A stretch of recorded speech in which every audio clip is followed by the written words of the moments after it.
focus group discussion, and results. So, and we also have Ms. Via and Kathleen Gonzaga, our Secretary General, who will facilitate this afternoon's discussion. Can we start with a introduction from each of the university administrators, beginning with Father Joel? I'm Father Joel, President of the Ateneo. Gina Montalan, Academic Vice President. Janer Chan, Dean, SPG. Hernando Pelapel, AS. Randall Espina, Dean of ECA. Annabel Casumpa, Dean of the School of Education. I'm Patria Manalaysay from the School of Nursing.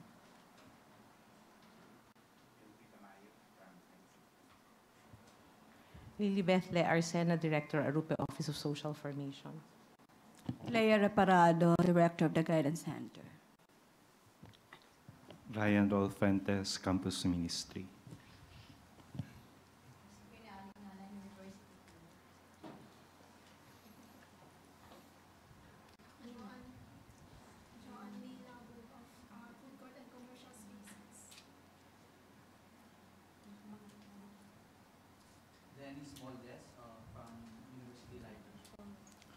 Danny Toledo, IT Office. Florian Remolino, Director, Physical Plant Office.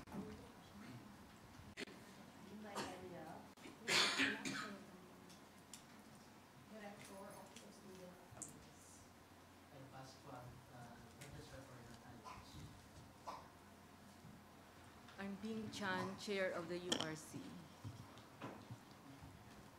I'm Mildred Estanda. I happen to be the teacher of Donette last first semester, and she approached me to help them in this survey.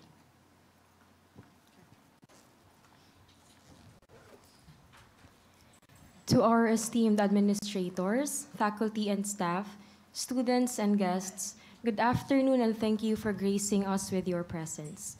The Viewfinder Student Summit is an annual program with the Samahan Central Board through the Samahan Research and Development Committee to identify and monitor student issues and concerns.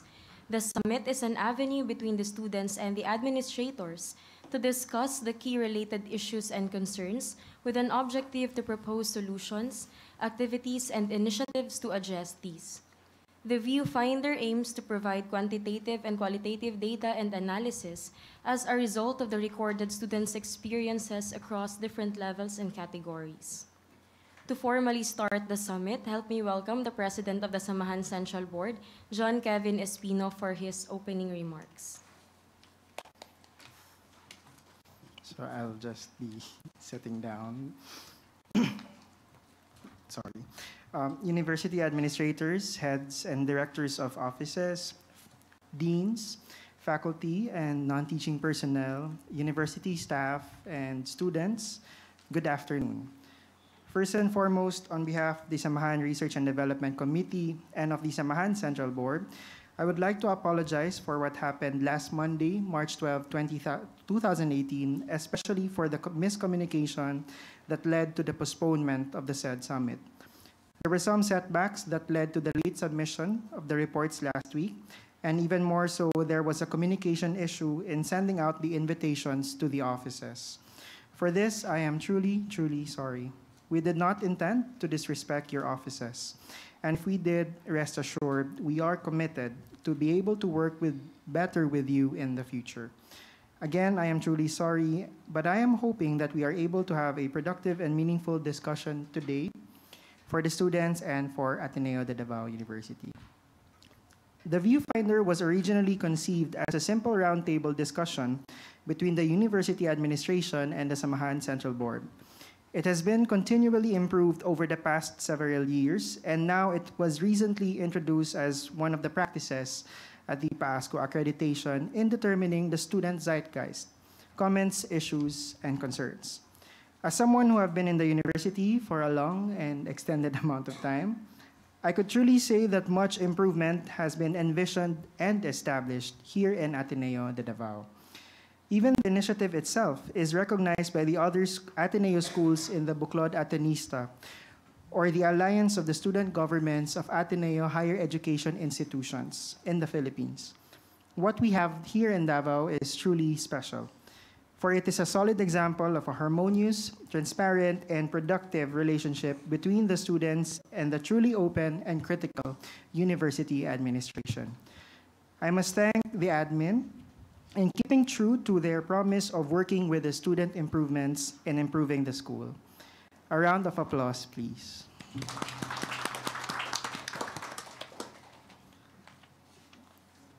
As part of our campaign promises last year, we have advocated for a revisitation on the structure and conduct of the Viewfinder program. If you will remember, and for the information of everyone, I, with Via Kathleen Ann B. Gonzaga, have proposed having two different Viewfinder summits, one in the first semester and one in the second semester. The framework we have arrived for this plan this academic year was to introduce the Ateneo Lead Conference, the sui generis Leaders Assembly in the first semester, and then have the Viewfinder Summit in the second semester. Ateneo Lead was originally envisioned as a gathering of all student leaders across all different student organizations, General Assembly of class presidents, campus clubs, organizations, student executive councils, and other student special interest groups and sectors. It was supposed to be the launchpad where we can discuss students' concerns and issues across three categories. The first being university administration, which involves the collaborative concerns and issues involving SAMAHAN and the university administration, highlighting initiatives such as the Magna Carta of Students' Rights and Responsibilities, office concerns, and improvements. The second being student governance, which includes the collaborative issues between different student organizations and networks, highlighting issues such as the Samahan Constitution, and the third one being the engagement in the national discussion, which involves the crafting of positions and stands by the students in key national concerns and issues. As we set out to work on the program, however, we had to consider a key suggestion from last year's Viewfinder, which was to examine the processes and protocols involved in the data gathering phase of the program, which is phase 1, the presentation of the results and analysis in phase 2, which is the student summit, and thirdly, the turnover of recommendations and proposals in phase 3. As such, we have reviewed the data gathering aspect and have aligned them with the format of an official study, guided by a research protocol and instructed by an official research moderator. With this, I would like to recognize and extend our heartfelt gratitude to Ms. Mildred Megarbia Estanda for being our research moderator. A round of applause, please. She has been instrumental in the crafting of our research protocol, assisting us with the focus group discussion and the interpretation of the results. I would also like to take the opportunity to thank our FGD, Focus Group Discussion Facilitators, Ms. Mary Grace Perez Monosilio and Ms. Jessa May B. Suico. We now have in our hands a full-blown research study, which will no doubt be improved in the following years. That is an attempt to having a credible piece of document for our presentation today.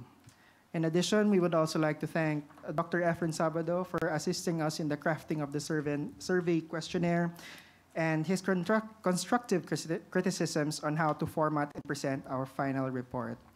For them, a round of applause, please. For the other aspects of the reimagined Viewfinder program, I will leave it to my successor, Mr. Jerry Luis Urbana, the next Samahan president, to improve on the work that we have started this year and to finally establish the Ateneo Lead Conference. I hope that our output this year would be instrumental to their planning and success next year. Most importantly, however, I would like to thank all of you who are here today. To our Viewfinder 2018 Summit, I would like to thank our central administration, most especially Father Joel Tabora, who has continuously supported us in our efforts and endeavors, even extending his patience and understanding. You serve as an inspiration not only for me, but for the rest of the students and leaders in Ateneo de Davao. in our pursuit for justice and for the common good. I would also like to thank in advance our office directors and heads and deans for taking the time to engage and participate in our discussions today. I would also like to thank our department chairs, faculty, staff, non-teaching personnel for always being open to assist us in the data gathering aspects as well with the various issues in college life.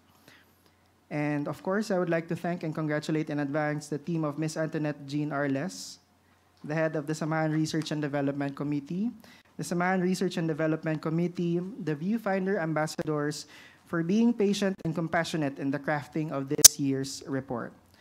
And of course, thank you to Samahan, my fellow students here in the university, for supporting us by participating in the focus group discussions, in answering the survey questionnaire, and in being engaged with the school issues, online and offline. I will not delay any further. I would just like to close this by wishing everyone a good afternoon, and may we be fruitful in our discussions today. Ad Maiorem Dei Gloriam. Thank you. Thank you, Mr. Espino. At this juncture, we will have the presentation of data findings and analysis by the head of the Samahan Research and Development Committee, Antoinette Jean Arles. Okay. Good afternoon, Father, and to all the administrators here. For this year, we made the Viewfinder 2018 relatively different from the previous Viewfinder. We constructed a focus group discussion to generate the issues, concerns, and comments from the different 3-year levels. The result of the focus group discussion was used to aid in coming up with a tool for our survey. Moreover, the survey was pre-tested before the actual conduct of our study. With respect to the sampling, the previous Viewfinder obtained 1,400 respondents, and we targeted the same number, but this time around, we have used the random sampling and stratified it by population. However, we interviewed 1,041 respondents from all clusters and all year levels for some reason from their courses, while the others didn't want to participate from our survey. For this year, we actually have 5% margin of error and 95% confidence level.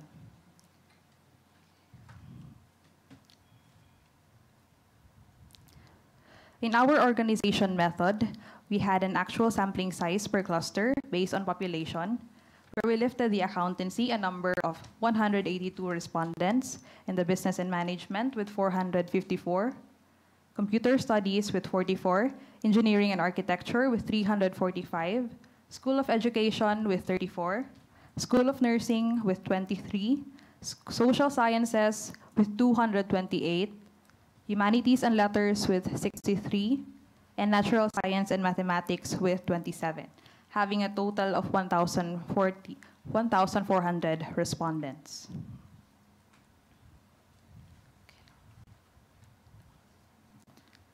Yes, ma'am. Okay, so next, please. For our research instruments, quantitatively, the Viewfinder utilized a 90-item survey questionnaire to quantify the student responses to their experiences, feedbacks, concerns, and opinions. And we organized our questionnaire into 5 items. First, we have the quality of life at ADU. Second, the importance of the issues that we have identified. Third, the satisfaction and dissatisfaction of the different areas. Fourth, we have the suggestions and the happiness in ADU. Allow me to operationally define each area. For the perceived quality of life in ADU, we actually adopted this from the SWS. We have this as initial because every year we have the Viewfinder. In this area, we started with a process of leveling off, and that is, we have this as prelude questions to the issues. And basically, in these areas, we have 2 questions. One, we ask the students the top 5 reasons on why they study here in Ateneo. And second, in the past 12 months, what is their overall rating in ADU? The reason that we have this is because every year we have the Viewfinder. and to situate our students and to make them feel at ease in answering the questions before discussing to the issues.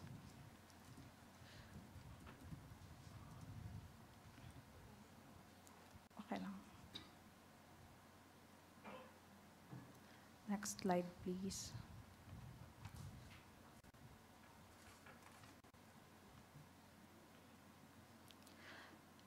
The importance of the issues identified is actually lifted from what transpired from the result of the focus group discussion that we have conducted last December 2017. The same goes with the different areas in the satisfaction and dissatisfaction in the services of the university. While these are the ones lifted, we also have an option for others of which the respondents could specify themselves. However, the students did not specifically mention particular offices in the others item in our survey questionnaire.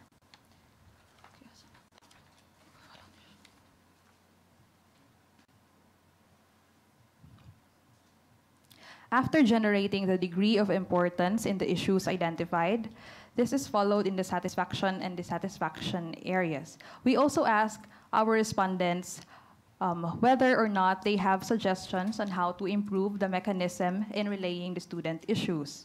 And that is our fourth part. And the last part is the perceived happiness. While here in Ateneo de Davao, we adopted this as the perceived happiness from the SWS.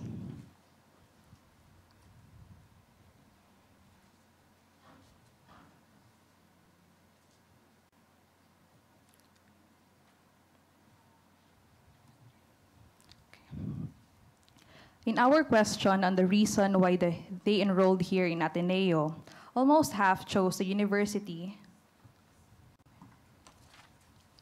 Almost half chose the university because of the degree or program offering.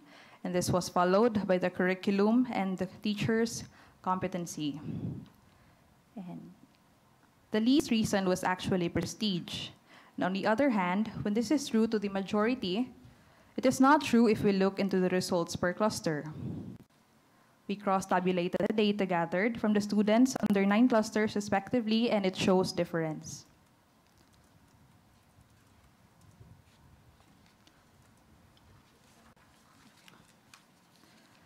Common to the accountancy with 45%, business and management with 55%, computer studies with 44%, humanities and letters with 29%, natural science and mathematics, School of Nursing and social sciences with 24%. And the top reason is the degree or program offering. However, if we look into the School of Engineering and Architecture, the degree or program offering comes third with a number of 21% only. And the highest reason is actually the school facilities with 32%. And in the School of Education, the degree or program offering is only second with 29%, while the competence of teachers is actually the top reason with 31%. Let us now appreciate the reasons of why the students enrolled here in Ateneo per cluster. For the accountancy, the top reason is actually the degree or program offering with 45%, followed by the curriculum and the choice of parents. Similar to the accountancy, the top reason for the business and management is a degree or program offering with a frequency of 55%, followed by the curriculum and choice of parents. So as to the computer studies, the top reason is actually the degree or program offering with 44%, followed by the competence of teachers and formation programs. And same goes with the humanities and letters, having the degree or program as the highest with 29%, followed by school curriculum and facilities. In the natural science and mathematics, the top reason is again the degree or program offering with a percentage frequency of 24%, followed by the competence of teachers and school facilities. For the School of Education, the highest is actually the competence of teachers with 31%. This is followed by the degree or program offering and facilities. In the School of Engineering and Architecture, the top reason is the school facilities with 32%, followed by the competence of teachers and the degree or program offering. While in the School of Nursing, the top reason is a degree or program offering with 24%, followed by the curriculum and competence of teachers. In the Social Sciences cluster, the highest is the degree or program offering with 24%, followed by the curriculum and facilities.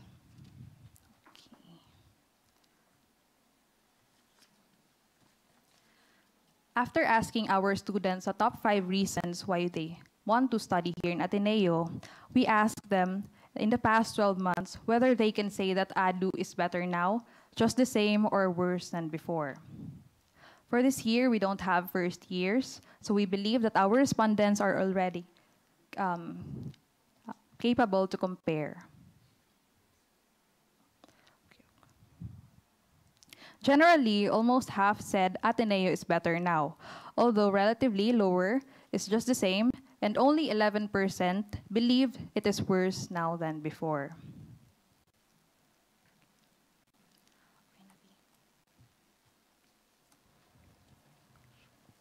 Thank you, Ms. Arles. At this juncture, we will proceed to the section 2 of the questionnaire. This part of the questionnaire was derived from the series of focus group discussions that we conducted last year. From this, we have identified specific areas of concern, namely academic issues, security issues, student services, school facilities or arrangements, enrollment issues, and others. Academic issues refer to issues and concerns related to the quality of instruction and faculty performance. Security issues refer to the implementation of security measures in the campus through personnel policies and facilities. Student service refers to the student-facing services and programs by the university offices. Facilities or arrangements refer to the availability and management of physical facilities and areas in the university. Enrollment refers to the enrollment process, particularly in the transition to the new process, and others refer to issues that could not be categorized in the other areas of concern. The research team used a Likert scale, 1 being the least important issues and 4 being the most important.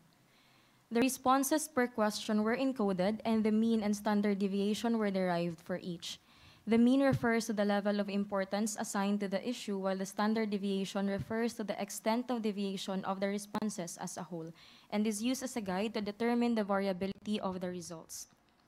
To assign the level of importance for each area, the following range was used: 0 to 1.49 as not an important issue, 1.50 to 2.49 as somewhat important, 2.50 to 3.49 as important, and 3.49 to 4 as very important.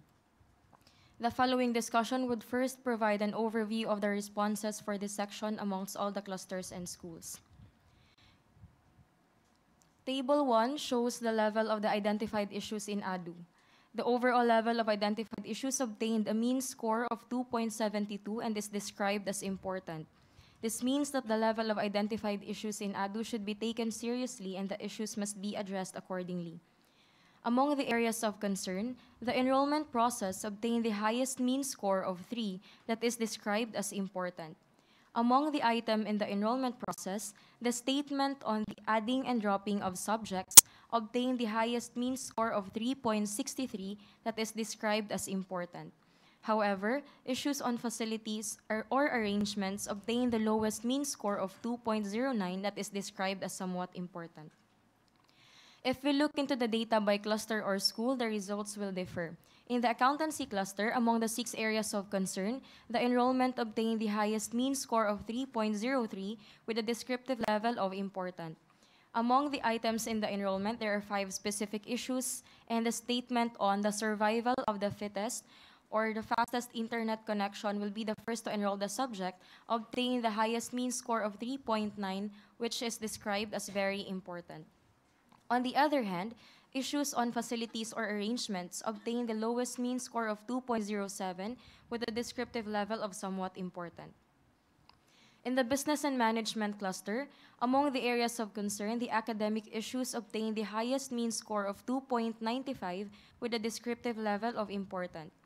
Under the academic issues, there are 4 specific issues, and the variable not transparent grading or evaluation system obtained the highest mean score of 3.54, which is described as very important. During the focus group discussion, several students, not just students under the Business and Management cluster, raised a similar concern regarding the inconsistency of the grading system of their subject teachers. Meanwhile, the issues on facilities or arrangements obtained the lowest mean score of 2.12 with a descriptive level of somewhat important. As shown in the next table, enrollment is the highest priority of concern among the computer study students. Under the area of enrollment, the statement regarding the system problem of adding and dropping subjects obtained the highest mean score of 3.73, which is described as very important. On the other hand, issues on facilities or arrangements had the least importance as perceived by the students. In the next table, among the areas of concern in the Humanities and Letters cluster, enrollment has the highest priority of concern with a score of 2.90. Under the enrollment, the statement regarding the system, adding and dropping of subjects, obtained the highest mean score of 3.64 with a descriptive level of very important. In the previous focus group discussion, which was participated by students not only in the Humanities and Letters, a concern was raised regarding the adding and dropping of subjects as one problem that commonly arises during enrollment period. Meanwhile, facilities or arrangements has the least importance as perceived by the Humanities and Letters students, which obtained a mean score of 2.01. In the next table, among the areas of concern in the Natural Science and Mathematics cluster, the academic issues obtained the highest mean score of 3.39 with a descriptive level of important. Specifically in the academic issue, the statement incompetence of teachers in handling the subjects obtained the highest mean score of 3.83, which is equivalent to a descriptive level of very important. While this is not only referring to the Natural Science and Mathematics cluster, a student raised a concern during the focused group discussion regarding a teacher's method of teaching. It was also mentioned by several students during the FGD that some teachers rely on their PowerPoint presentation during the whole class meeting, which they assimilate to unpreparedness and the lack of the teacher's familiarity in handling the subject. On the other hand, the NSM echoes the sentiment of the other clusters who consider the issues on facilities or arrangements as the least important with 2.11 and the descriptive level of somewhat important. In the School of Education, among the areas of concern, the enrollment issues obtained the highest mean score of 2.97 with a descriptive level of important. Among these areas of concern, the enrollment is given top priority by the education students. Under the enrollment process, the statement the survival of the fittest or the fastest internet connection will be the first to enroll for core subjects obtained the highest mean score of 3.63, which is described as very important. On the other hand, the facilities or arrangements obtained the lowest mean score of 2.05 with a descriptive level of somewhat important. Among the areas of concerns in the School of Engineering and Architecture, enrollment issues has the highest priority of concern obtaining the mean of 3.14. Under the enrollment issues, the factor regarding the survival of the fittest or the fastest internet connection will be the first to enroll for core subjects, obtain the highest mean score of 3.43, which is described as important. During the focused group discussion, several students, not particularly from the School of Engineering and Architecture, said that they want the problem regarding the online enrollment, specifically the adding and dropping of subjects, which is inefficient to the students who have poor internet connection, to be addressed.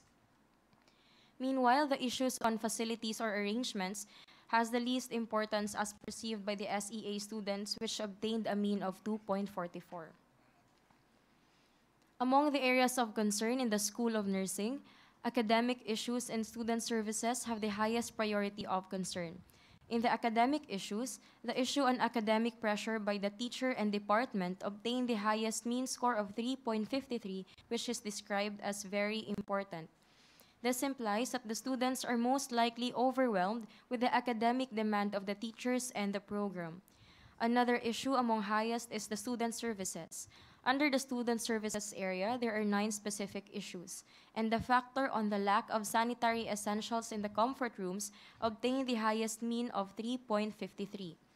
On the other hand, SON echoes the same sentiments with other clusters on the issues of facilities or arrangements as the least important, with a mean score of 1.69 with a descriptive level of somewhat important. In the social sciences cluster, among the 6 areas of concern, the enrollment obtained the highest mean score of 3.06 with a descriptive level of important. Specifically, the process of the school enrollment was considered as deemed important and to be given top priority in addressing the issues.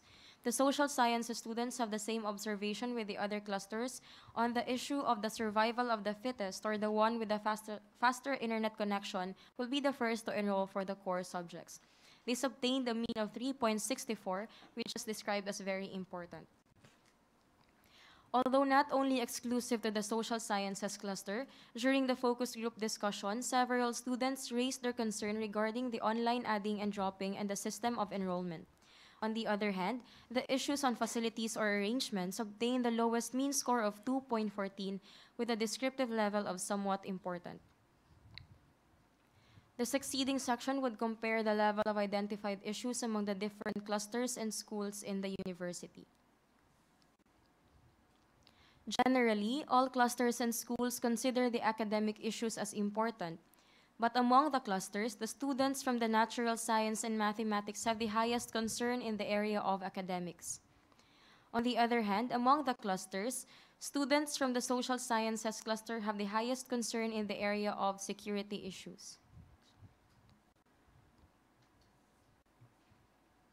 Among the clusters, students from the School of Engineering and Architecture have the highest concern in the area of student services. In the area of facilities or arrangements, among the clusters, the students from the School of Engineering and Architecture have the highest concern on the issue. Generally, all clusters and schools consider the enrollment as important, but the students from the School of Engineering and Architecture have the highest concern on the issues in the area of enrollment. Generally, all clusters and schools consider other areas of concern as important, but among them, the students from the School of Engineering and Architecture have the highest concern on the issue. With this report, we hope that the consolidated concerns of the students will help the administrators in assessing the current situation of our university and how we can improve the services provided by the school. After the issues, the research team asked the respondents on their level of satisfaction and dissatisfaction of the school services in certain areas. For the third section of the report, please help me welcome once again Ms. Antoinette Arles.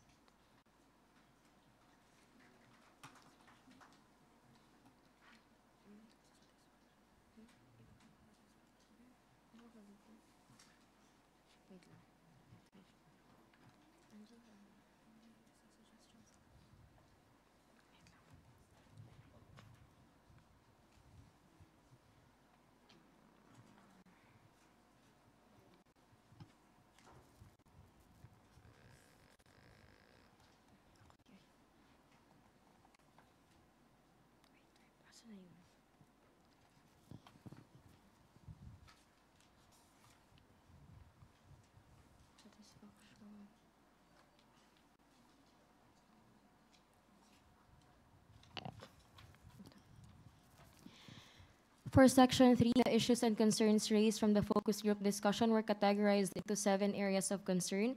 First, office services refer to the student-facing services and operations offered by the university offices, security operation, teachers' performance, enrollment process, school facilities, and student services, and the others.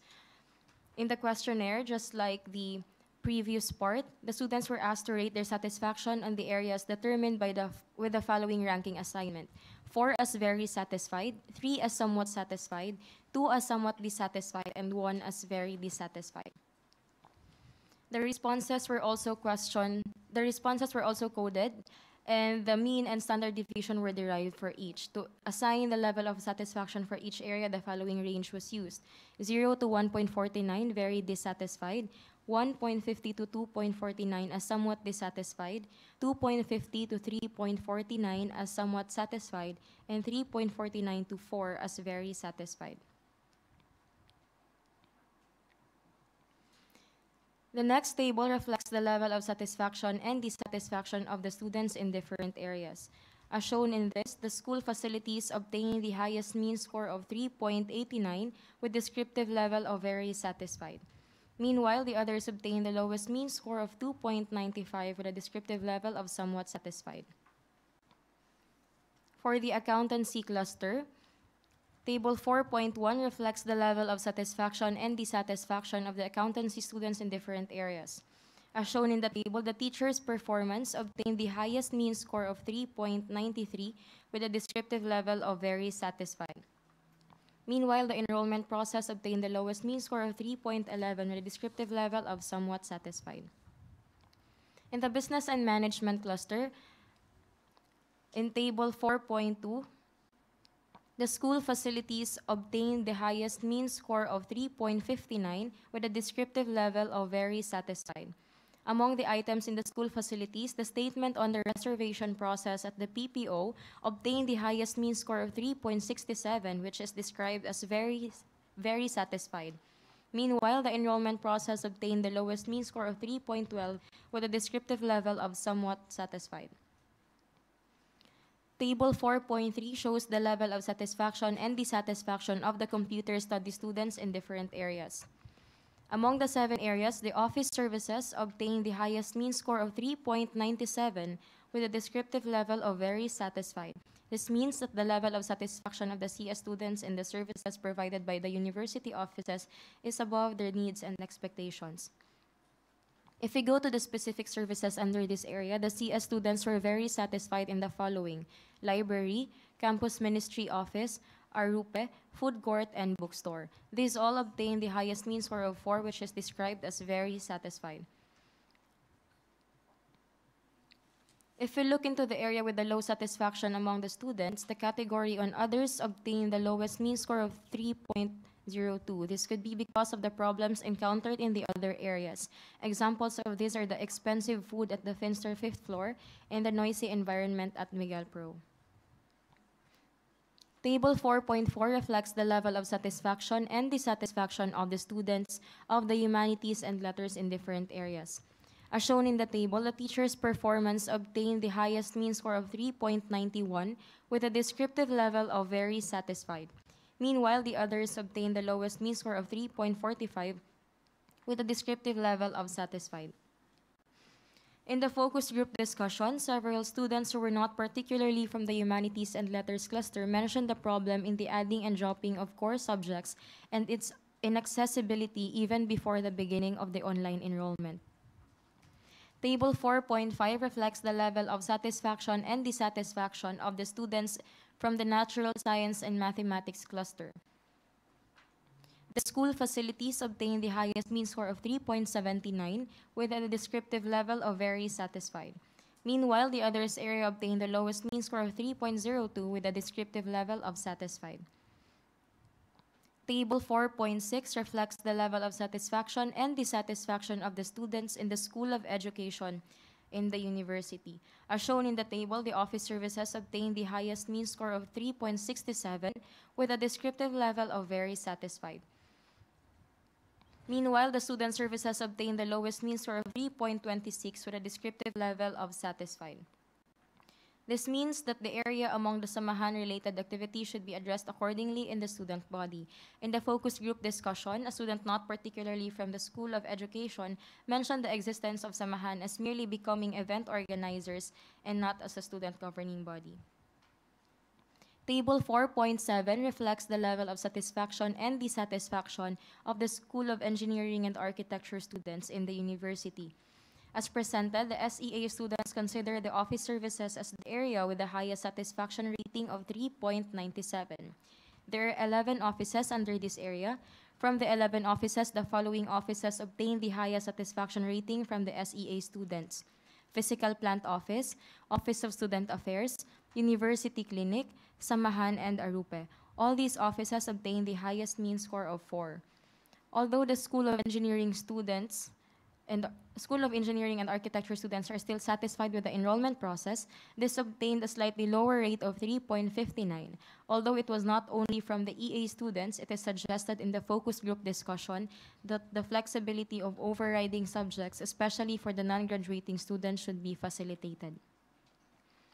Table 4.8 reflects the level of satisfaction and dissatisfaction of the nursing students in different areas. From the table, we can see that the highest satisfaction is also from the office services with a mean score of 3.87, described as very satisfied, especially in the following offices: Office of the Student Affairs and Campus Ministry Office, with a computed mean score of 3.98, described as very satisfied. On the other hand, the School of Nursing students also echo the sentiment of other clusters on the enrollment process, although they rate it with a 3.69 with a descriptive level of very satisfied.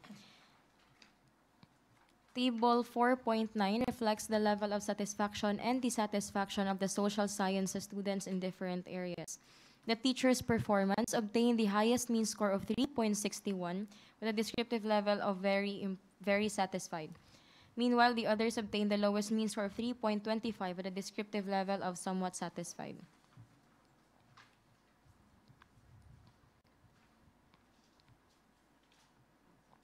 With this report, we hope that the concerns of the students were noted by our administrators, and we hope that this could help us in assessing the current situation of the university and improve in the services that we provide for the students. After the issues, we will proceed now to the suggestions of the students, which will be reported by Ms. Antoinette Arles. Before I proceed, I would like to clarify from our questionnaire that we have asked the students in the quality of life in ADU the reason why they study here in Ateneo. For the suggestions, overall, the students are generally satisfied with the services in the university. However, we also ask the students on how to improve the mechanism in relaying the student issues and concerns to the proper offices. While the viewfinder is the only one of the means, we also come up with other choices as a result of our pretest. We have 5 choices, and the 6th is an option for others that they would like to specify. Moreover, these are the questions that can be answered by multiple responses. In the suggestions to improve the mechanisms in Ateneo, 36% in the department chair or program head to schedule a regular consultation with their students, and followed by the setting up of suggestion boxes in all offices, and setting up hotline services for complaints and suggestions. The least actually are the committee and student concerns with 10%, and the viewfinder with 15%. Before we end our interview with the students, we ask them their level of happiness in their stay here in the university. Generally,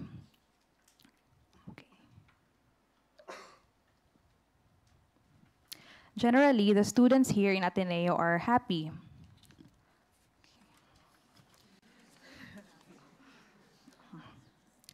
When we probe the reasons for being happy, the top reason is actually, next slide please, the relationship with 24%, followed by religion and health and wellness.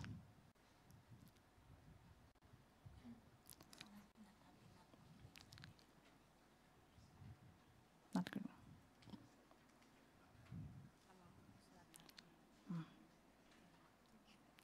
Among those who said that they are not happy, the top reason is actually the relationship with 43%, followed by not having good grades with 33%. Not happy because they don't have good grades.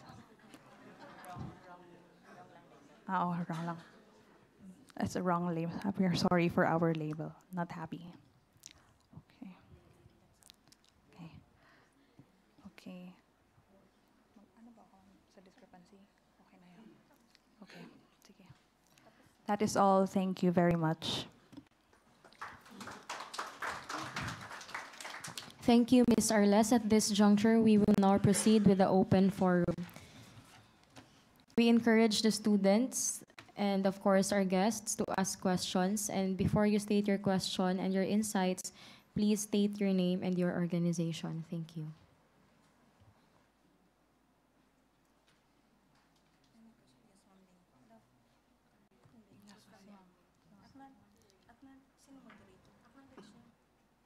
Yes, ma'am. Before you go to the more vital issues, I have some methodological concerns.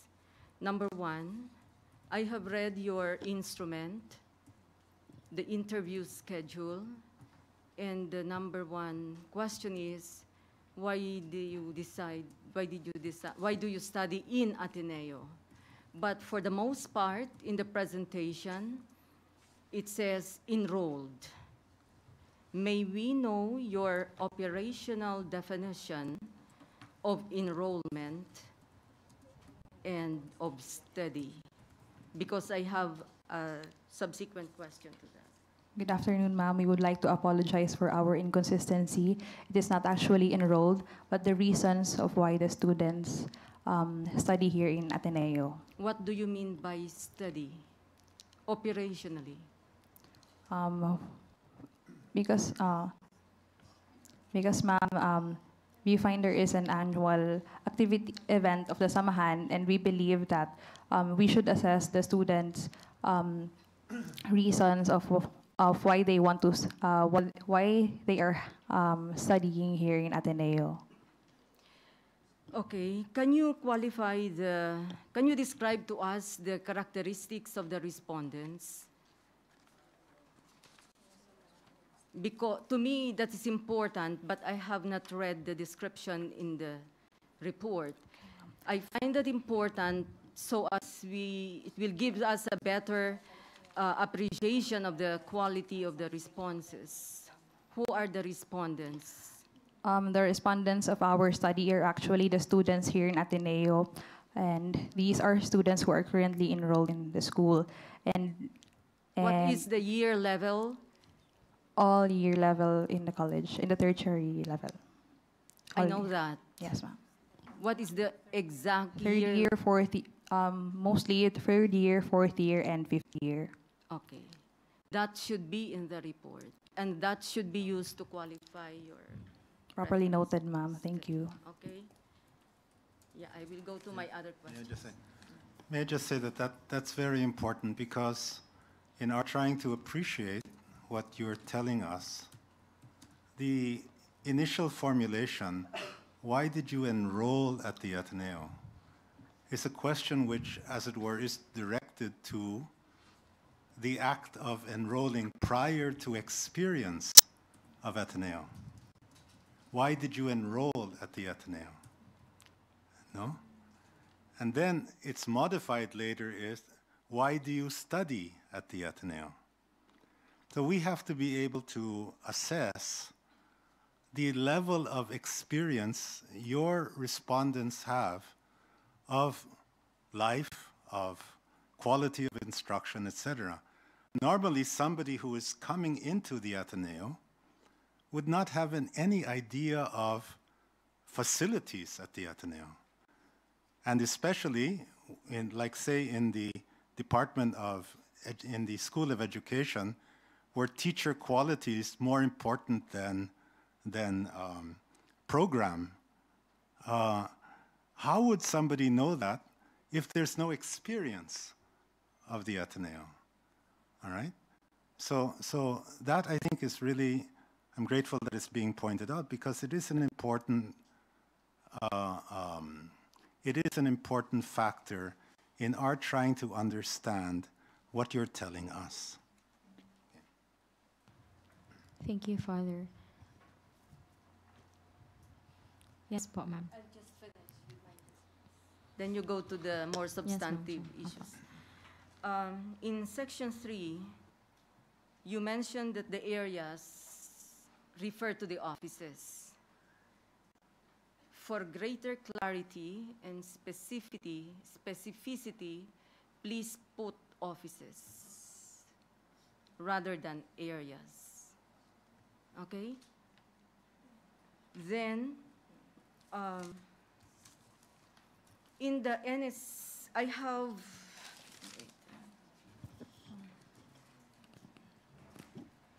somebody mentioned earlier on that Mrs. Istanda and Dr. Sabado assisted in the interpretation. May I just qualify? What do you mean by interpretation? May I ask? Because did they really interpret your data? Or it was the students who interpreted the data? It was actually us who interpreted the data, ma'am, but we asked for clarifications. And then you have to strike their name out as those who have interpreted. Interpretation is a very technical term in research, and if it is the students who did that, then it is the students.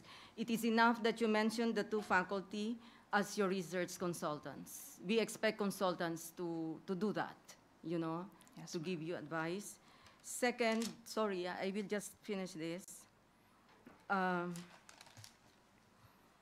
also need to be clarified. In your text, there is a portion that mentioned about the word questionnaire. But indeed, you said, I consulted your consultant, that it is an interview schedule. The two are not the same, and they have a bearing on the quality of responses. So you have to be very clear, no, yes, on that. Second, for the NSM, it says that there is an issue on the incompetence of teachers in handling the subjects. You have to qualify what is this. Second to the last, what is meant by least important? This is an issue of labeling in the slides, no? And in your questions. Least important in facilities. Because I would like to believe that what you mean by least important is not really that it is not important. It is, but you may be happy with what is already existing. Yes, if that is it, then you have to correct your labels. I hope, do not tamper on the data, but clear up what do you mean by that. Then also labeling suggestions to improve the mechanisms. This is a very important question, but basic question is mechanisms for what?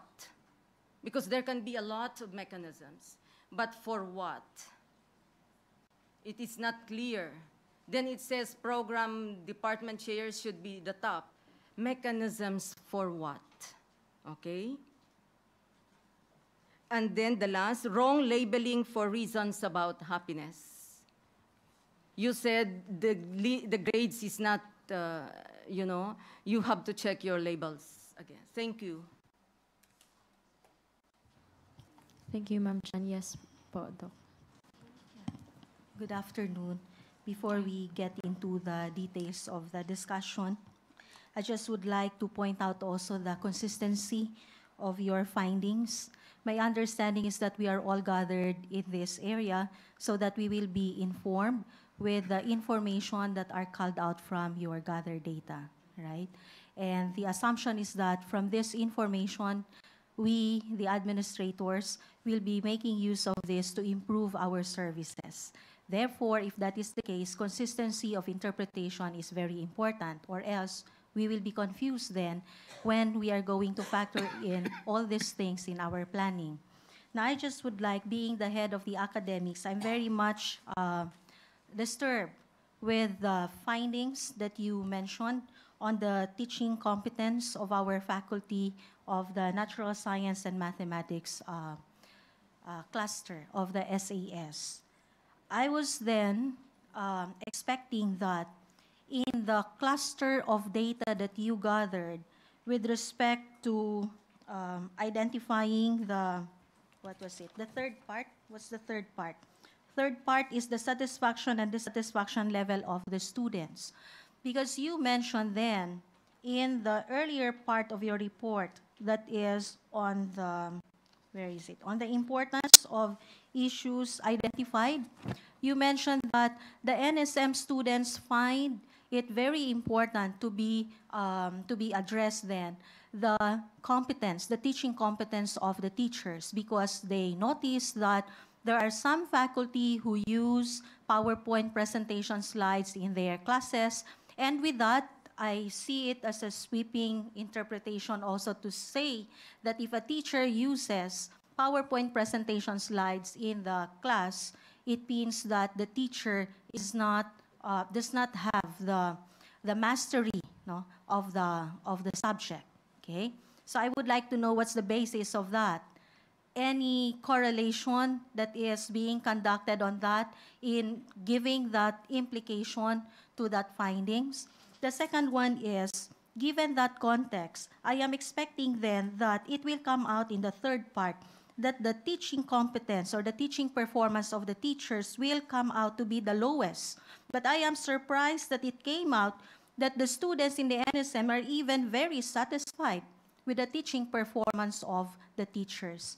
So because the findings that you are giving us here, as you said, will be very important in our planning, I want to be clarified on the consistency of your findings.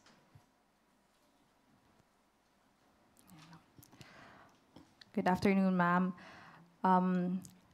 In the area of the NSM, he would like to clarify that in the teaching, incompetence of teachers actually falls on the first area in the importance in the academic issues. And these are the items that surface during the focus group discussion, the common reasons. And we have discovered that the first in the natural science and mathematics is actually the incompetence of teachers. And so we adapted from the focus group discussion that there are complaints such as the PowerPoint presentations and the other factors that can lead to that item. And so upon the interpretation in the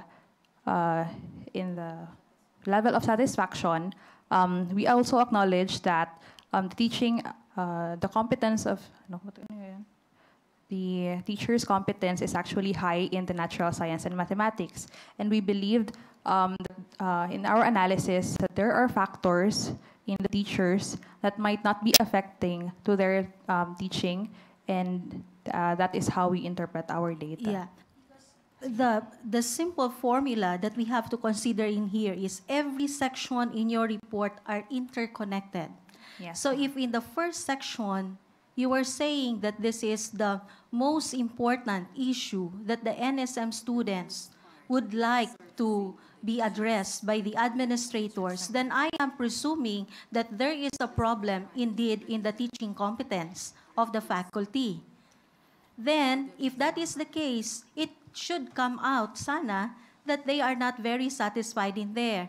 So I'm confused in the consistency of your findings, because I would like to take seriously in all these comments that you have provided to us, because to hear, as the head of the academics, to hear that the teaching competence of the NSM is being challenged in here, that is something that I have to talk about to the NSM teachers. Therefore, I would like to know the consistency in here. I'm not asking for any justification at all. I'm just asking for the consistency. I would like to be clarified on the consistency. If I will be satisfied then that there is consistency in the results, then I will take action on this. But if I will not be satisfied on the consistency, I will be confused also. You will be signaling me confusions in here. So, how are you going to explain this to us, this inconsistency of results? Are you saying that the sections are not interconnected? Because if you will say they are not interconnected, then most likely, yes, I will try to rationalize things in here. But can you please convince me first that there is consistency of findings in here? Actually, ma'am, the word competence, actually when we saw this, I saw the data yesterday. when I told them why is there a dichotomy, the incompetence actually is on the issues, but it was a word that we did not qualify, because during the focus group discussion, the students coined it. And that's why in the issues, we use the word in toto, because when you say incompetence, it's so difficult to quantify it. We agree. We could conduct correlation for this one, more technical, but then sabi nila, ang issues nila is, for example, I think it's a blessing na may LCD lahat ng classroom, pero karamihan ng teachers, PowerPoint na lang, no? And then wala nang variation ng method. And then may mga nagsabi, ma'am, may mga teachers na they're asking them to, sir, how do we compute this? Can you find and give us an example? And then the teacher would say na, no, we could just research and then move on. So I said, then how do we capture it? Then we would say, ma'am, can we just use the word incompetence? In the questionnaire na teacher performance.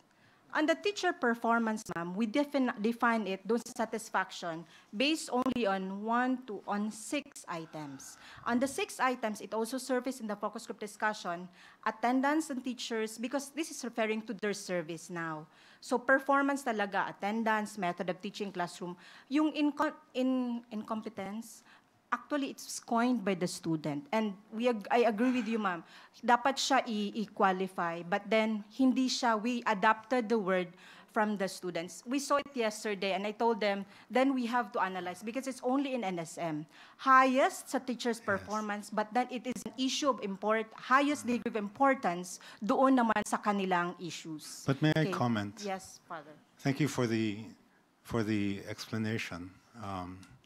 But may I comment that if you are using the word incompetent for a teacher, that is a massive statement. All right? My only appropriate response for an incompetent teacher in any field is to ask Dr. Montalan to initiate a procedure so that we can fire the teacher. You're talking about incompetence, especially in a difficult area like natural science and mathematics. No? You're not talking about weakness in pedagogical method. You're not talking about overuse of PowerPoint. You're not talking about how this teacher conducts a class. You're saying incompetent. All right? I'm suggesting maybe you did not mean that, you know? Because it would really be inconsistent if on the one hand you say incompetent, and then on the other hand you say the students are very satisfied with their incompetent teachers, you know? Okay, can I? Yes, ma'am. With due respect to the points raised by the AVP and the university president, may I just seek a clarification? The first part, the FGD, is a descriptive, is a method, no, to draw out descriptions. Okay? Correct me if I am wrong.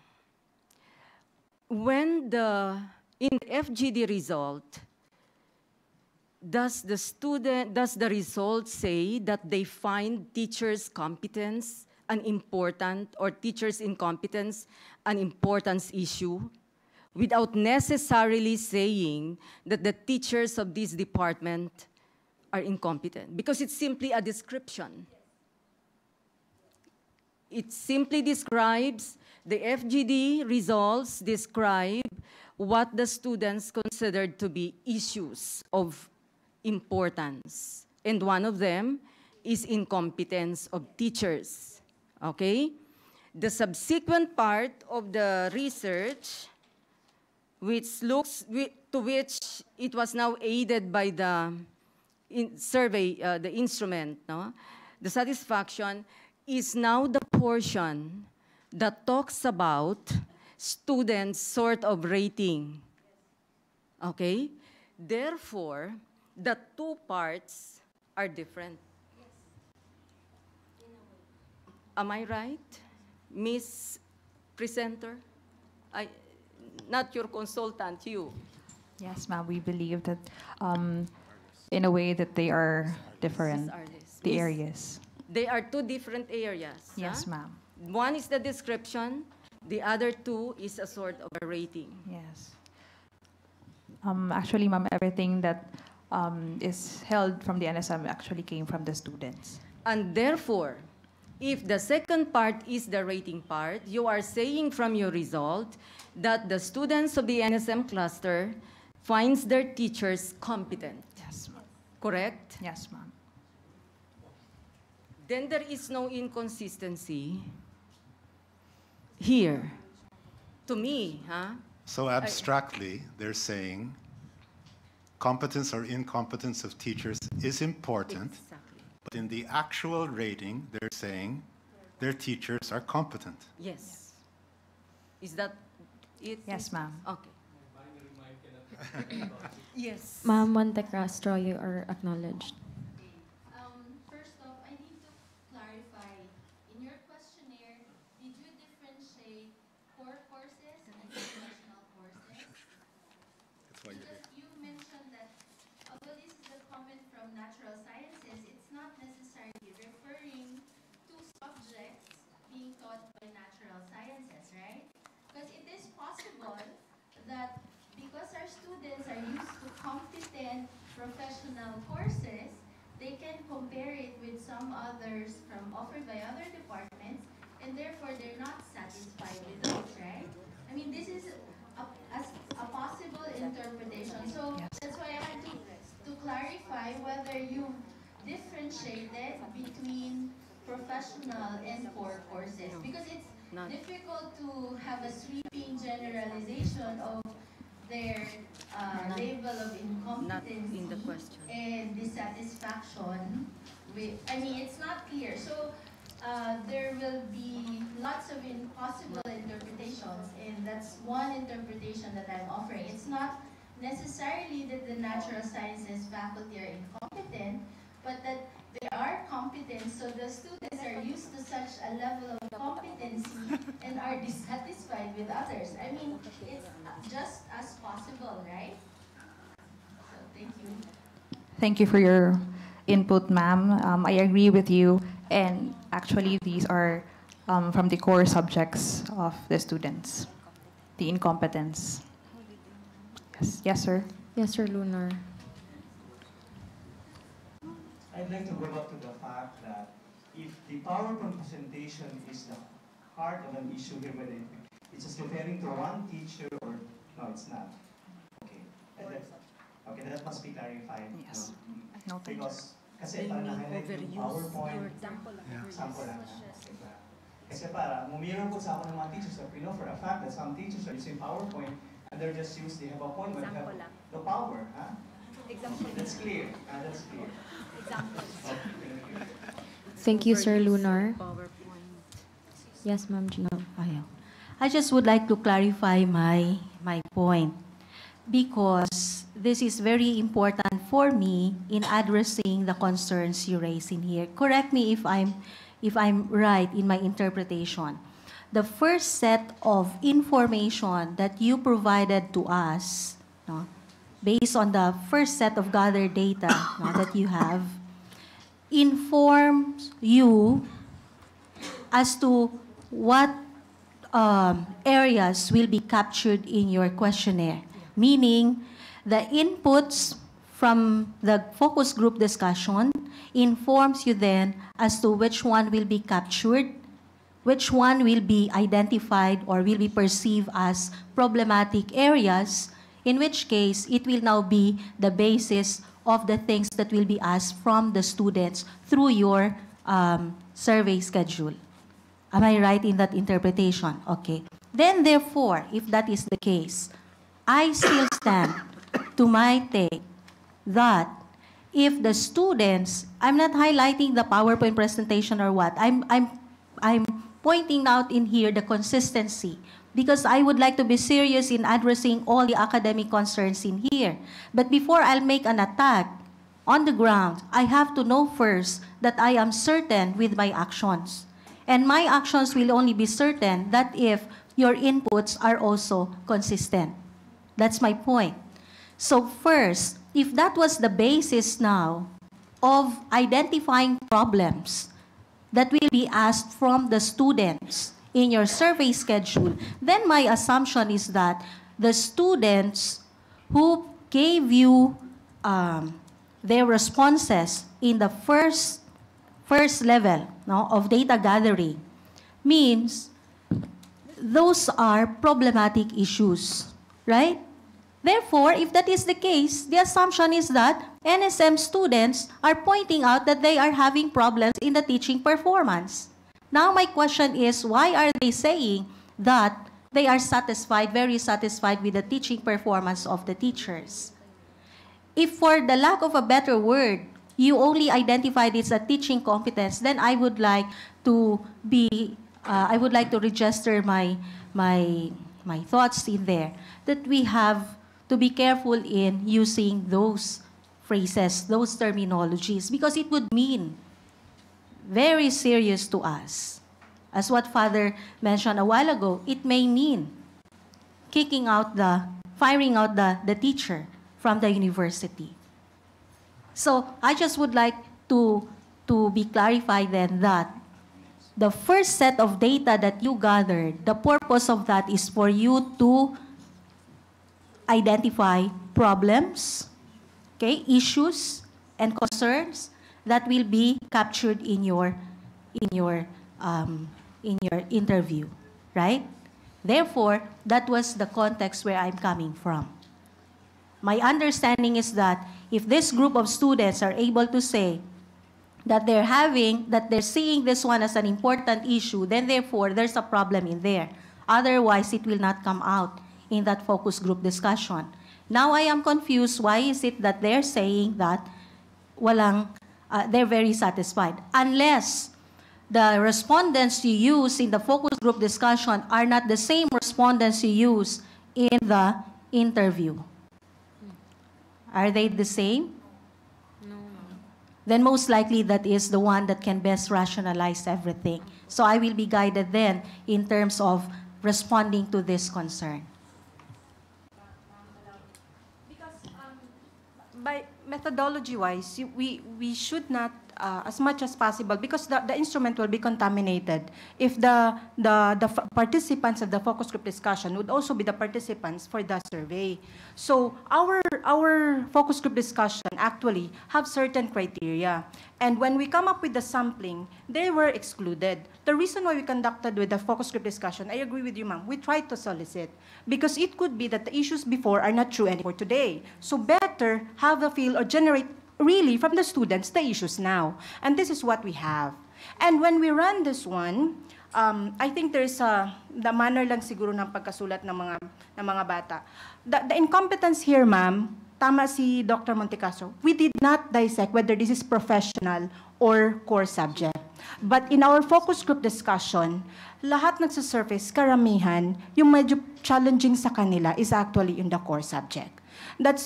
Kaya siguro mo nakita mong dichotomy. Because when we cross-tabulate it, specifically ngayon, ang kanilang performance specific per item na medyo mataas. But dito, ma'am, generic lang po talaga siya. From their end, issue siya that should be addressed across all teachers. May it be core or professional.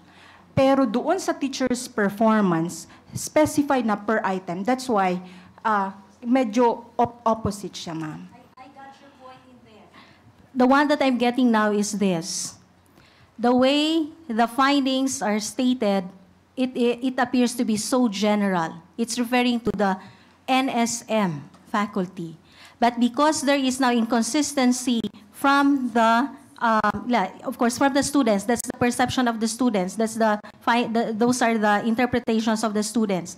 Now, since there's now inconsistency in the FGD and in in the interview, meaning to say that problem may not be true in all cases in the NSM. Therefore, my take in there is I have to know who these teachers are. I should not take action on this in general. That is why I need to know the context of the consistency of the two. Because the action, our action, will be basing on the findings that you have provided to us. Actually, ma'am, based on our discussion with other SS faculty upon when we tried to course through this one, we even that after generating the data, if there was only time, we conduct another qualitative data just to further analyze and understand. But because there was limited time, there is no more. However, pwede kayo my suggestion is, pwede kayo move further based on this data. In fairness to the student and in fairness to the method, we could stand with the result of the study. Sampling-wise, it was very meticulous. It was really random. And we are far more sample size number is high. And with respect to the validity of the questionnaire, we went through the rigorous process of validating it. That's why I told them, even it was medyo challenging sa kanila, hindi kagandahan talaga ang pagkasulat nila sa papel. But in fairness to them, they ran through the data. And I could say that they could stand if you look at the table in itself. Wag nyo lang muna interpretin yung base sa pagkasulat nila, ma'am. Yun lang po. Thank you, ma'am. Yes, Dr. Agnes Aranes, you're acknowledged. I just have some clarification with regards to the NSM number. Yes, ma'am. Is it really coming from the NSM students? With regards to core, usually core are in the first or second year. I just have to comment, is it really core or is it really professional? Professional. And then the other question is, what's the distribution of these numbers? Is it from just one program or is it a distribution of the many programs from the NSM? Thank you for your question, ma'am. We actually asked for the list of the names in the university registrar, and we acknowledge that there are students in the courses of the NSM, and we run it through the fishbowl, where we had random sampling, fishbowl method, where we had a total of 27 respondents that we have for natural science and mathematics, and based on we stratify it based on the population in the university, which is actually 4,936. Yes, sir. Yes. Have I answered your question? Yes. Let us move from competence to another big word that was used. This is the result of nursing. There is a comment which is of relevance to the food court, no? And I think PPO, about the word contaminated food. May I ask from our scientists here, when we use the word contaminated food, this is evidenced by laboratory test. Okay? So how were they able to arrive at that? Okay. These are actually the observations of the students who participated during the focus group discussion. That is why we quoted it in our questionnaire, the contaminated food at the food court. And these are only perceptions of the students who participated. If it is a perception, then I think it is in order that you put in the documentation, students perceive the food to be contaminated, yes, rather than say contaminated food. They are two different. Yes, ma'am. Noted, ma'am.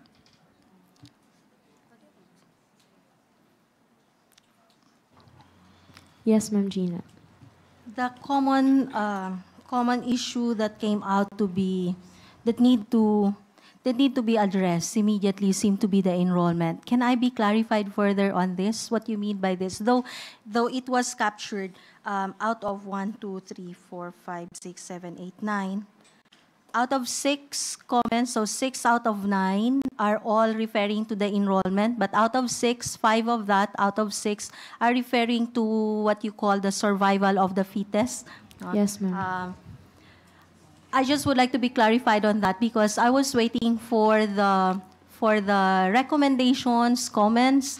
Diba, remember, every time we have an enrollment, you have a help desk. So I asked for the result on that because we are really serious in improving our system. But to my surprise that it came out now that the common concern is on the enrollment because I was informed that I was even congratulated that our system is already okay. But how come that it came out again that the enrollment is the problem? But it's referring more on the survival of the fittest. Can I be clarified on this? Is it referring to the, because you mentioned it's about the internet connection like that. So can you further clarify that so we would know how to address this concern?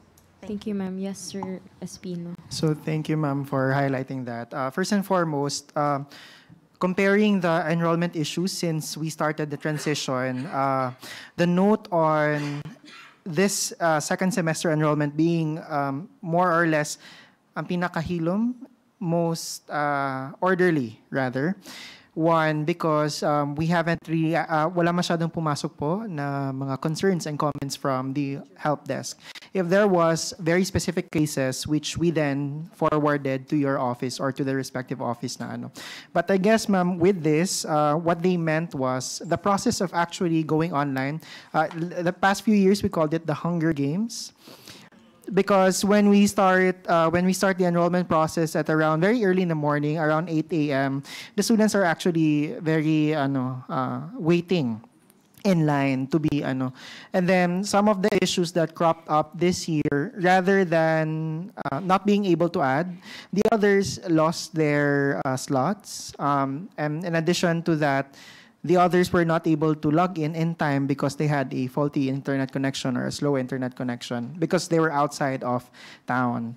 However, there was a recent, I've talked with Father Denny Toledo regarding this. I think the new system that's being proposed regarding the 1 month before, doon na po napopost na yung adding and dropping para I think that's a better system that could really solve this kind of problem. Kasi before, the students would see the class lists only on the first day when the enrollment, adding and dropping would be there. So they would still have to, correct me if I'm wrong, ma'am, they would still have to plot their schedules. And then when they get online, they have a faulty internet connection or SIS would not load for them in their, wherever they are connecting from.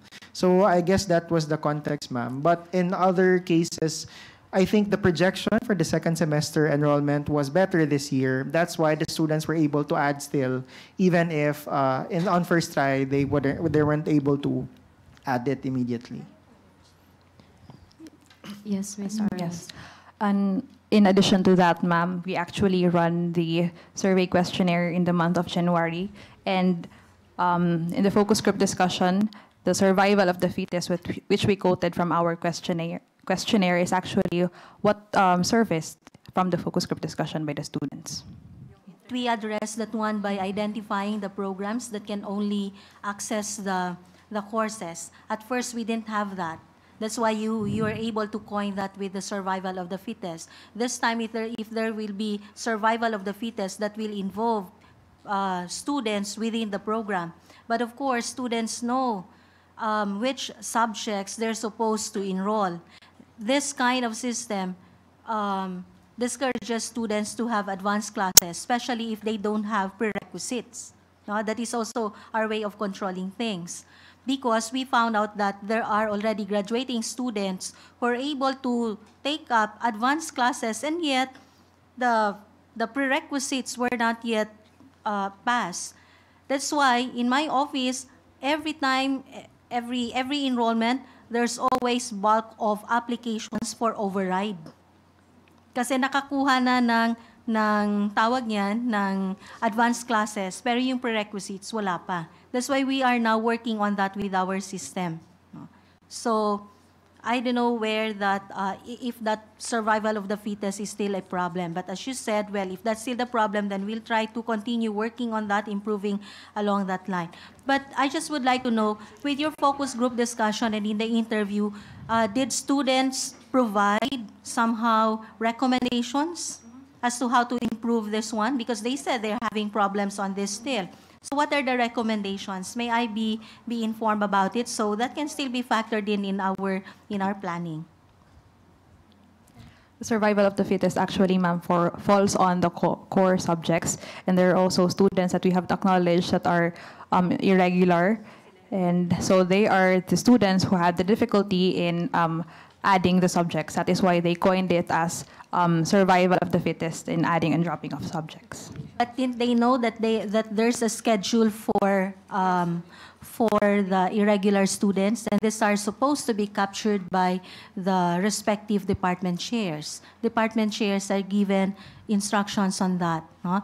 But anyhow, we can perfect always the system. So we're ready to improve that. But other than that, were there specific recommendations that were provided by the students? Can you tell us about it? There was one overwhelming suggestion, ma'am. Sorry, but they want it reverted to the old system. Old system daw, ma'am. That's the overwhelming suggestion. Because when we said that this was the challenge, then how do you want it solved? Sabi nila, if they would allow, ma'am, could we have it reverted? Yun lang yung suggestion. But it was in the focus group discussion. It was just only for a few. We did not include it in the survey though, ma'am. Thank you for informing us about that. But my take on that, the take of the Office of the AVP is we cannot go back to the old system.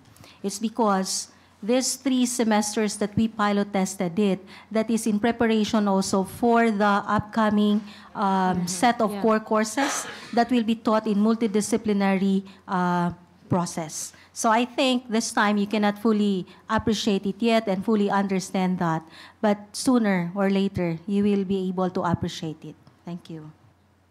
Thank you, ma'am. Yes, ma'am Chan. My total brain involving computer tells me that if the issue is internet connection, since you can do online enrollment, that to me, kasi my brain is veering towards what can the school do? But the school cannot do anything about your slow connection if you live in an area where the internet connection is slow, right? Second point, do you have the details of the result of the enrollment items? Because there are 5 here. Because to me, if you're ready with the result of the enrollment items, and if you can show it to the administrators here, it might help them better address the issue of enrollment. But connection, especially of outside connection, that let the government act on it. Sorry, but Father Denny is here. He knows my brain is very little, but that to me is a common thing. But if you can show the result, like the bug system, the problem in override, show it so that we can make use of that result. Thank you, ma'am. Ms. Arles will show you the quantitative data regarding the enrollment. Quanti? Yes, ma'am. Okay. Can you project?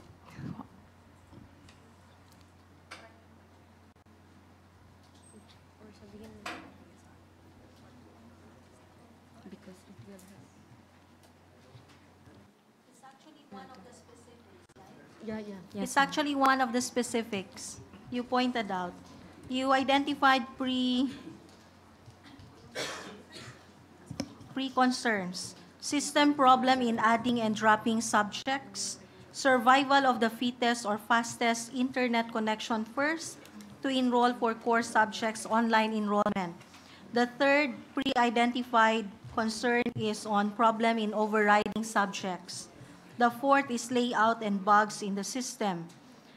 The next is bureaucracy in the slot extension process, and then others. So I think you have identified this. So that one is highly specific, that you're referring to the internet connection. Am I right? In my interpretation? Or you're still informing something to us about from this?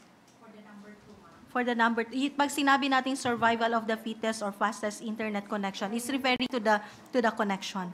Okay. But there are things that you mentioned here also, like system problem in adding and dropping of subjects, no? Problem in overriding subjects, layout and bugs in the system, bureaucracy in the slot extension process. Okay? What do they mean by bureaucracy? The slot extension is only provided to special cases. And we don't provide policies for special cases. If and when the class is already 45, it's already full. But if there's one student who is graduating and we will not allow the student to enroll in that class, then that would mean the student will wait for another semester. So given that, after further evaluation, if it will be found out that it is just for that student to enroll in that class, then that is where the slot extension happens. But we should not expect the slot extension as part of the usual protocol of the enrollment, or else we will be informing students, now you just wait after the enrollment closes, because anyway, you can have naman the slot extension. That is not the purpose of the slot extension. But I noticed that the slot extension happens to be the reason of the students to choose teachers in the core courses. Okay? They wait for the class or the subject to close first before they add. No? And in fact, di ba nanggaling pa sa inyo yun in the last viewfinder natin na nagkakaroon ng bayaran? It came out from your viewfinder, right? Na papasok yung isang estudyante sa isang subject, and then pag gusto na isang estudyante yung isang klase na yon, ida-drop ng isang estudyante yung klase na yon, papagbayaran yung estudyante. It came out in that viewfinder. Yes. I don't know if you yes, recorded that. Selling of subjects. Yeah? Okay. That's why the slot extension is not part of the usual protocol of the enrollment. It is put in there to help students who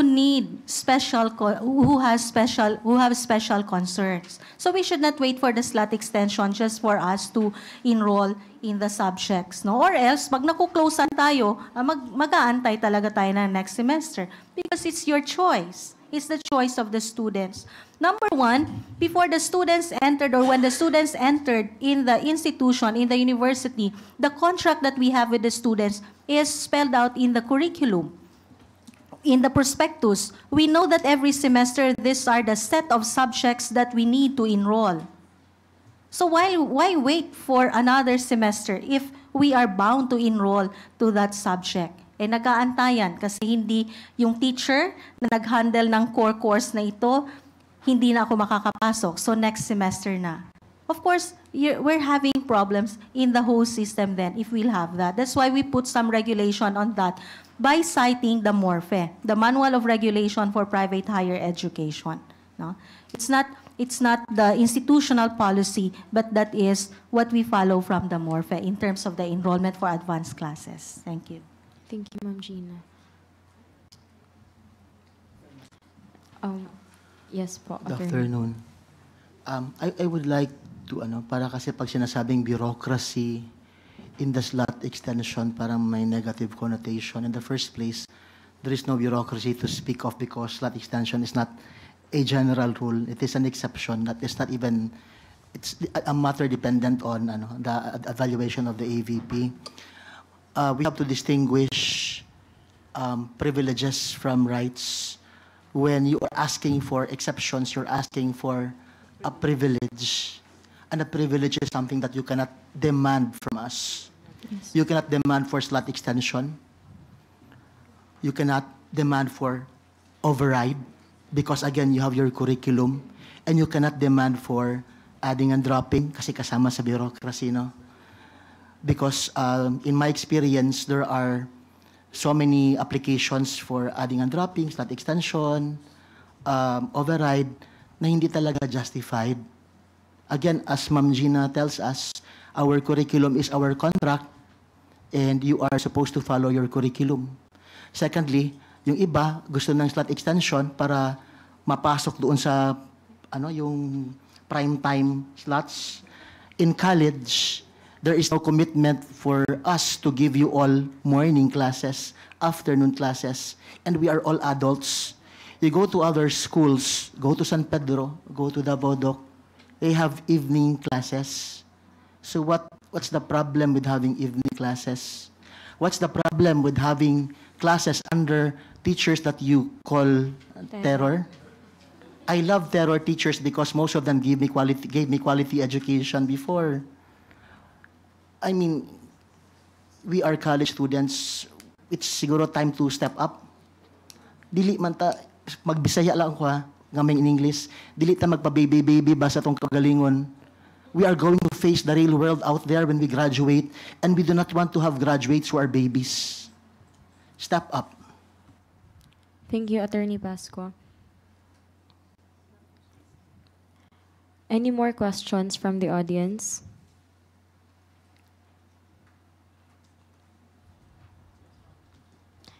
Yes, Father David. Just by way of comment, no?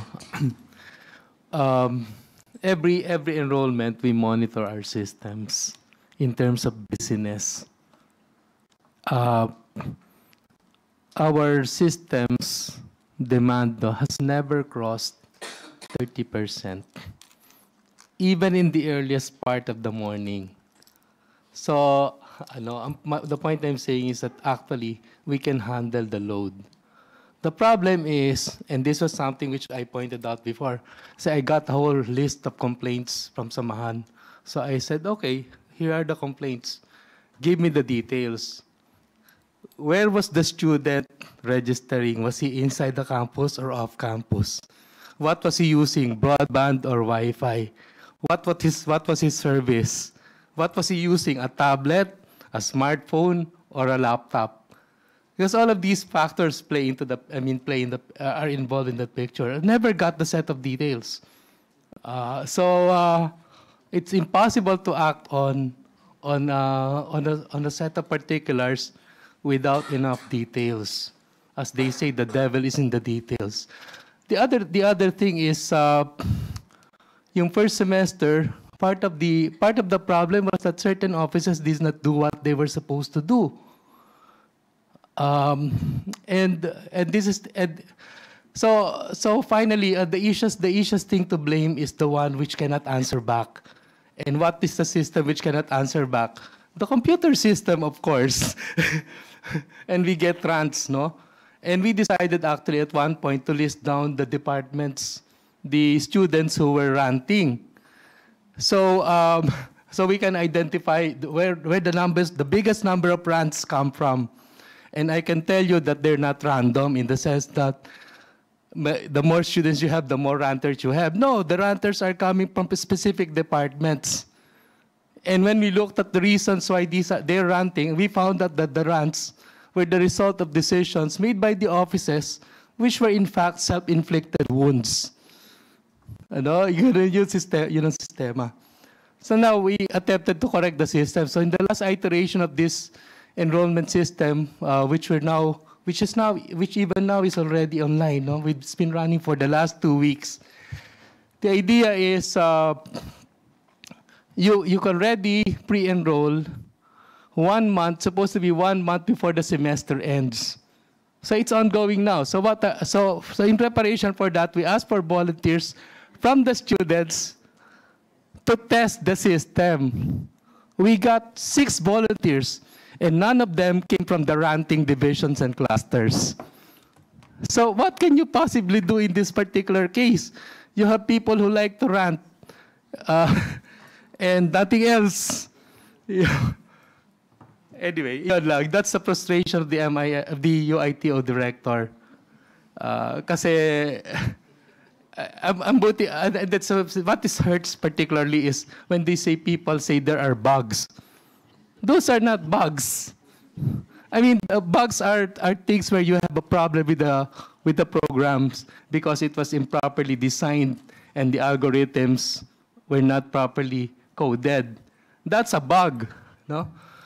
But if that's how it's supposed to work, and you violate the inputs that you're supposed to put in, those are not runs. I mean, those are not bugs.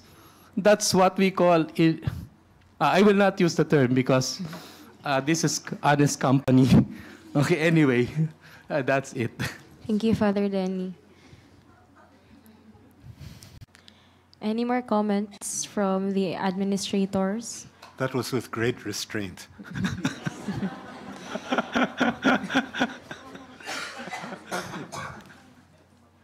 Yes, Ma'am Chan. It seems to me that you're about to end. So, not yet. Before you end, I read your report in toto. I have one very good compliment. One compliment. Thank you for, and this is the mother of compliments I seldom give. Thank you for trying your best to shape up the methodology, the objective. It's to me, it's very good, no? Okay. However, that's why when I looked at your table, your data, I would say that the data can stand, right? Because it has very good methodology. My problem with your report, if you want me to be more honest, is please redo your interpretation. Be careful in doing the interpretation. I specifically suggest do not over-interpret, meaning stick to the data. Example, I wrote it down. If I can see it from what I have written, I think it's somewhere, wait, it's in page, okay, wait, maibarang pa. There is a portion,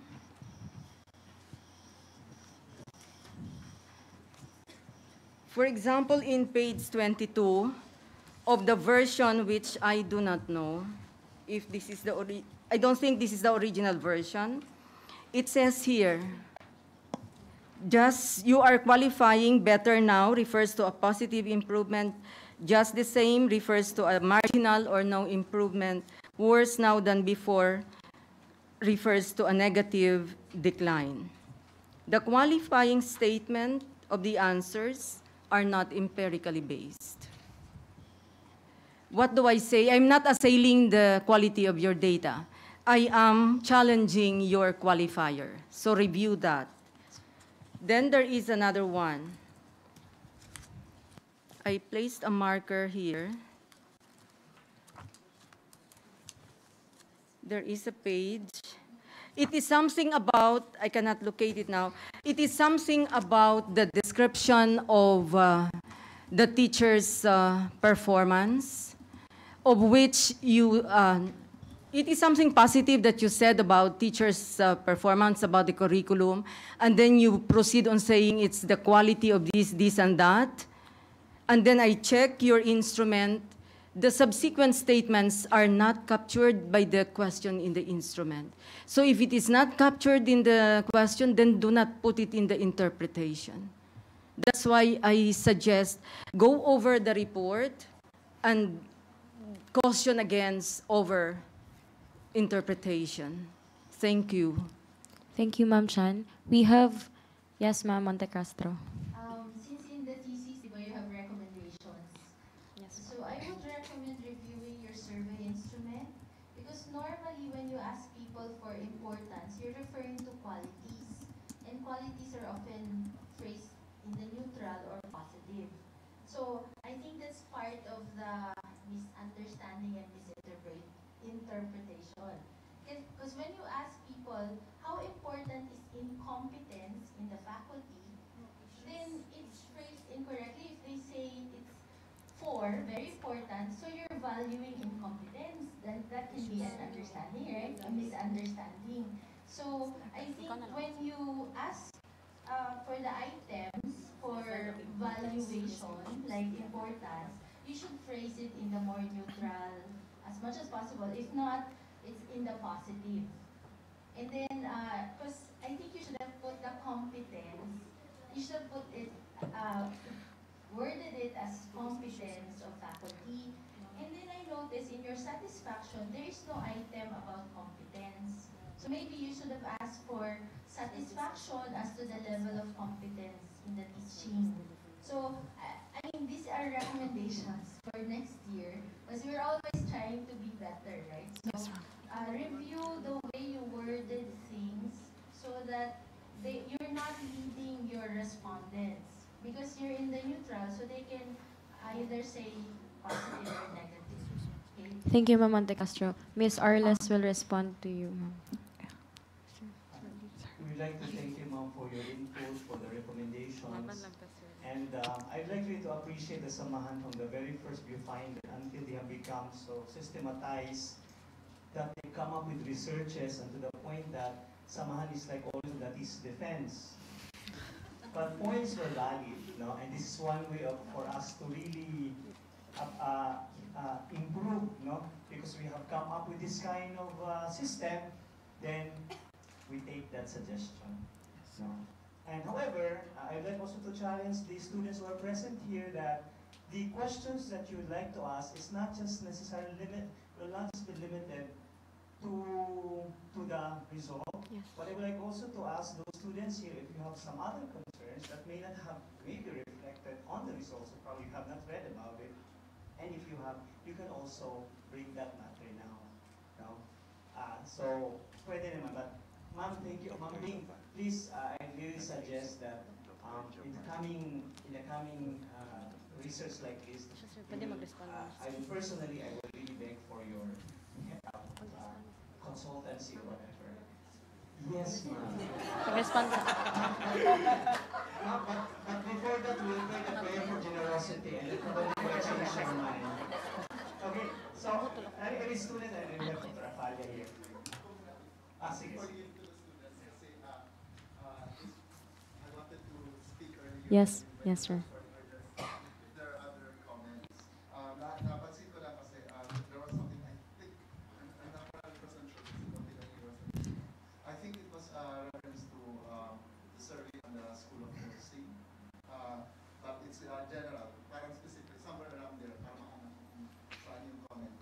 Something about students not wanting the academic pressure or not being able to deal with academic pressure.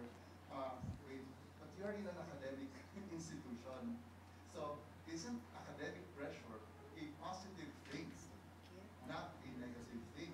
Because see, or you probably have to elaborate more on what you mean by academic pressure. Because if you come in here, we're here to guide you, to mentor you, to teach you how to live outside the university, wherein you are no longer being babied. No? So kung gusto ninyo ng sheltered environment in the classroom, paano kaya maglabas ninyo sa labas wherein you can be fired? Kayo na yung babayaran. Ngayon kayo, estudyante yung nagbabayad. No? Paglabas ninyo, if you don't do well, the consequences is you'll be fired. So, paki-clarify lang what kasi kung yung academic pressure naman is actually really, unjustified, then maybe, yeah, I will agree with that statement. But just a statement that academic pressure, and yes, there should be academic pressure. You should be pushed to do your best. So, paki-clarify lang what you mean by that. Thank you, sir. Ms. Arles. We would like to clarify, sir, that these are actually, in the statements, these are the overwhelming academic pressure that are high in the School of Nursing, and these are identified as too many We quoted here too many requirements and too many loads, as we say that the nursing students are having their duties, and at the same time, outside the university, and at the same time, they also have their studies to attend to here in the university. So I guess that's how this falls. So I think the challenge is like, qualification of what really is the academic pressure. Is it undue pressure, or is it like justified pressure? The context that we have in our focus group discussion is actually in the undue pressure. Dr. Manalastas. Yes, I've heard that a long time ago. That has been the complaints of our students, but that is part of the requirement. I should say that they should understand these requirements are part of the CMO. And that is to enhance really their learning about nursing. And since the RLE grade is separate from the lecture, they have to have two different requirements. And I think that was also raised, Father, during the PASCO visit. They mentioned that, but I just laughed about it because I don't need to explain, because that has been time and again mentioned during the orientation. We do that every semester, and so they should understand that this is part of the requirement. Thank you, ma'am.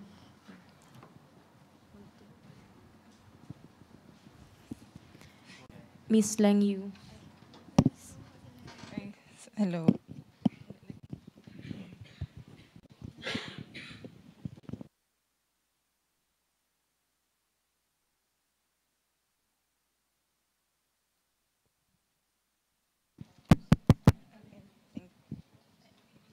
Ay, good.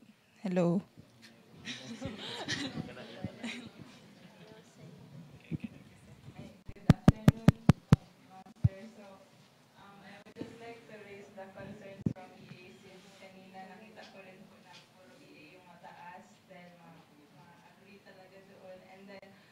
With regards po first for the professors, yung sa teacher concerns kay may time, parati kasi kami sinasabihan sa EA na parang bawal mag-plagiarize and all. Tas yung mga PowerPoints, syempre talagang so nag-notes talaga ako niyan. And then mga teachers namin, may one time kasi parang hindi ko na-copy lahat, i-search ko sa Google and then i-download niya lang din pala sa internet. Tapos parang ayaw niya magbigay ng PowerPoint sa amin kasi nga daw dapat mag-effort kami. And then parang na-raise ko na yan dun sa talk ni Dr. Pilapil on plagiarism before. And then sabi ko, what about teachers? Ano ang mangyari sa kanila kung sila ang So parang it was not addressed where parang sinabi ni Dr. Pilapil na dapat meron din parang susundin na guidelines for teachers na their presentation should also be original. And then, with regards din po for student concerns, parang meron akong friend from Mascom, I think, na namatayan siya ng lola, parang di-share niya sa akin. And then, my teachers kasi talaga like, sa na-experience ko sa Philo na parang ang rule nila, whatever ang reason, kahit yung pamatyunan na daw, basta dapat, pag may quiz, zero ka talaga, walang excuse. So parang siya, parang baka too much. And then nakita ko din kasi parang na-hurt talaga yung student na yun. And then siya sa Twitter. And then i-share niya rin sa akin na kung pwede daw next time na take into consideration yung mga ganyang actions. And mag-ask ng sana second to the last. Parang mag-ask po kami kung if ever may plans na mabigyan ng mga offices ang SEC, yung Student Executive Councils, kasi parang usually grabe ka busy ng mga SEC per cluster and then hindi namin alam saan ilalagay yung mga gamit. Before we had our office in the EA office, but nung nilipat na siya sa J5, parang ipa-evacuate kami, so lahat ng gamit nilagay sa bahay ko. So,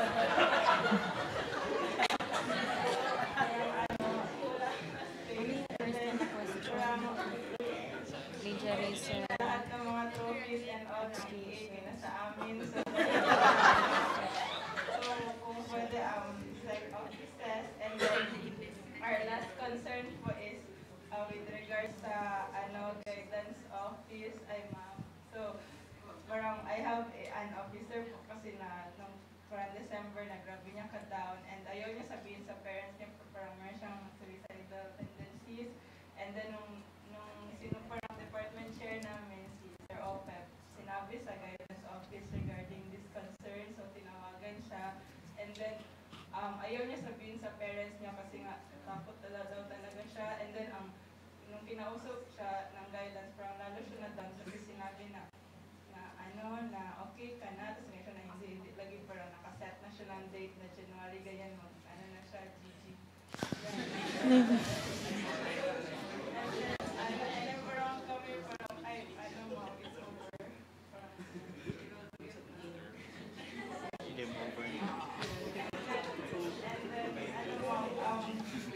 Tinatry namin siya ito paper, parang talagang makapigay kay Afghan, then love life, and then family, kay parang na siya na 8 years in Ado ang stay niya. And then, sinabi namin na, ginawa ni Sir Opep, sinabi sa guidance, and then pag-usap sa kanya, sinabi na okay ka na.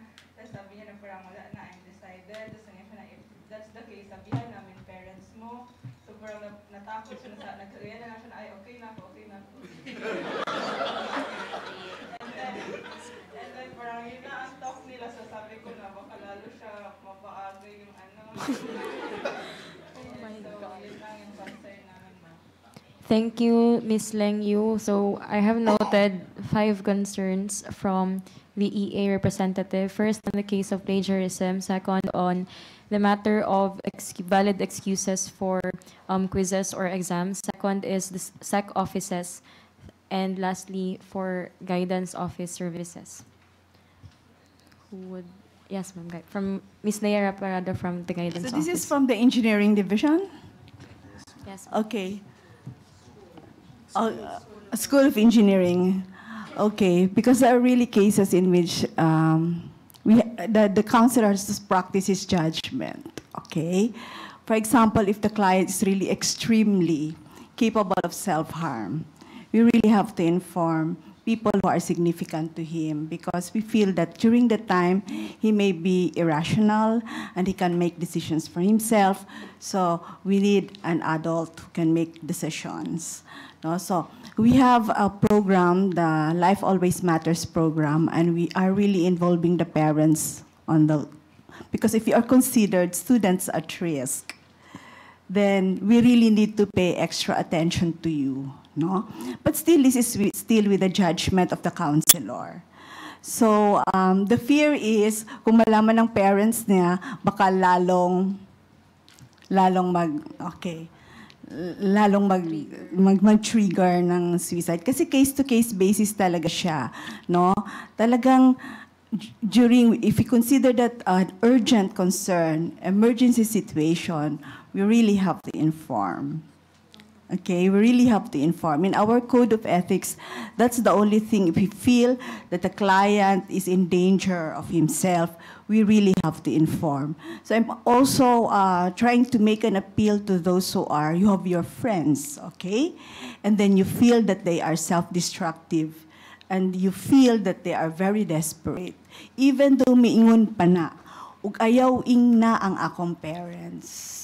Okay, so you really need to inform responsible adults or go to the guidance center because this is necessary. Even we have a case recently, no? We have to call the parents. We have to call the psychiatrist, and he was already referred for admission, so he has to be brought to the hospital, and we cannot make urgent decisions of bringing him to the hospital without informing the parent. Okay? So be very careful with saying, confidential ni gusto kong magpakamatay or something. Okay? So you really have, especially if he's alone, he doesn't have anyone with him, and he is already telling about, kasi sometimes pinupost 9 hours more, 3 hours more, di ba? And sometimes we become very frantic about it if we will see that on Twitter. So we really have to go and seek and find nearest relative of this client or if this student. So there are a lot who is experiencing depression. I admit that we are kasi we are monitoring now mga around 50 students in crisis, but it is growing every day, okay? So be very alert because you are the one there with your classmates, especially those who cannot keep up with the pressure. And I admit, when I went through the nature of problems that we undergo in counseling, usually the presenting problem is adjustment to college, meaning they cannot cope up with the pressure, they're overwhelmed. But sometimes these are just presenting problems. Personal psychological, home and family life, we should ignore them. We should not ignore them if they start verbalizing things like that. It means it is a cry for help. So we have to involve the family, except perhaps if the family is the aggressor, okay? Or they are the ones that caused the misery of this client. So it is still the judgment of the counselor. Thank you. Thank you, Ma'am Leah. Ma'am Mildred. Ma'am, I would just like to add, because even in the survey, in the focus group discussion, in the others category, it comes second to the highest, the mental health concern of students. So, kasi nga lang when we rank them, ang others become secondary. But sa others, second siya to the highest. The mean is 3.47. Important siya na concern na issue. So, it's a general issue among students. Ma'am Gina. On the issue of plagiarism, if there is any among faculty, and if you're asking if there's a policy on that in the institution, no, an institutional policy that can regulate that and that can address that, we have, of course, that is part of the teacher's code of ethics. We're not allowed to have plagiarism. So if ever it can be proven then that one of our faculty has committed plagiarism, then that will, of course, that will be subjected to a due process. So I think the question is if and when there's a faculty who will be caught having this plagiarism, is there something in the institution level that can address that? My answer is yes. That's part of our teacher's code of ethics. Okay. Second is on the provision for valid excuses. I believe that has to be subjected on the evaluation of the faculty and part of the policies, classroom policies of faculty. But of course, we have common grounds in identifying such. But I would also understand if there are faculty who are very meticulous then in checking if it's a valid reason, no, so that a quiz can be granted, special quiz can be granted to the student. If I may cite, if it can help us understand why faculty members have to cross-check, no, the validity of this request. That is just in the level of, we're talking of the request in the classroom level. But to further understand why, we have to cross-check things.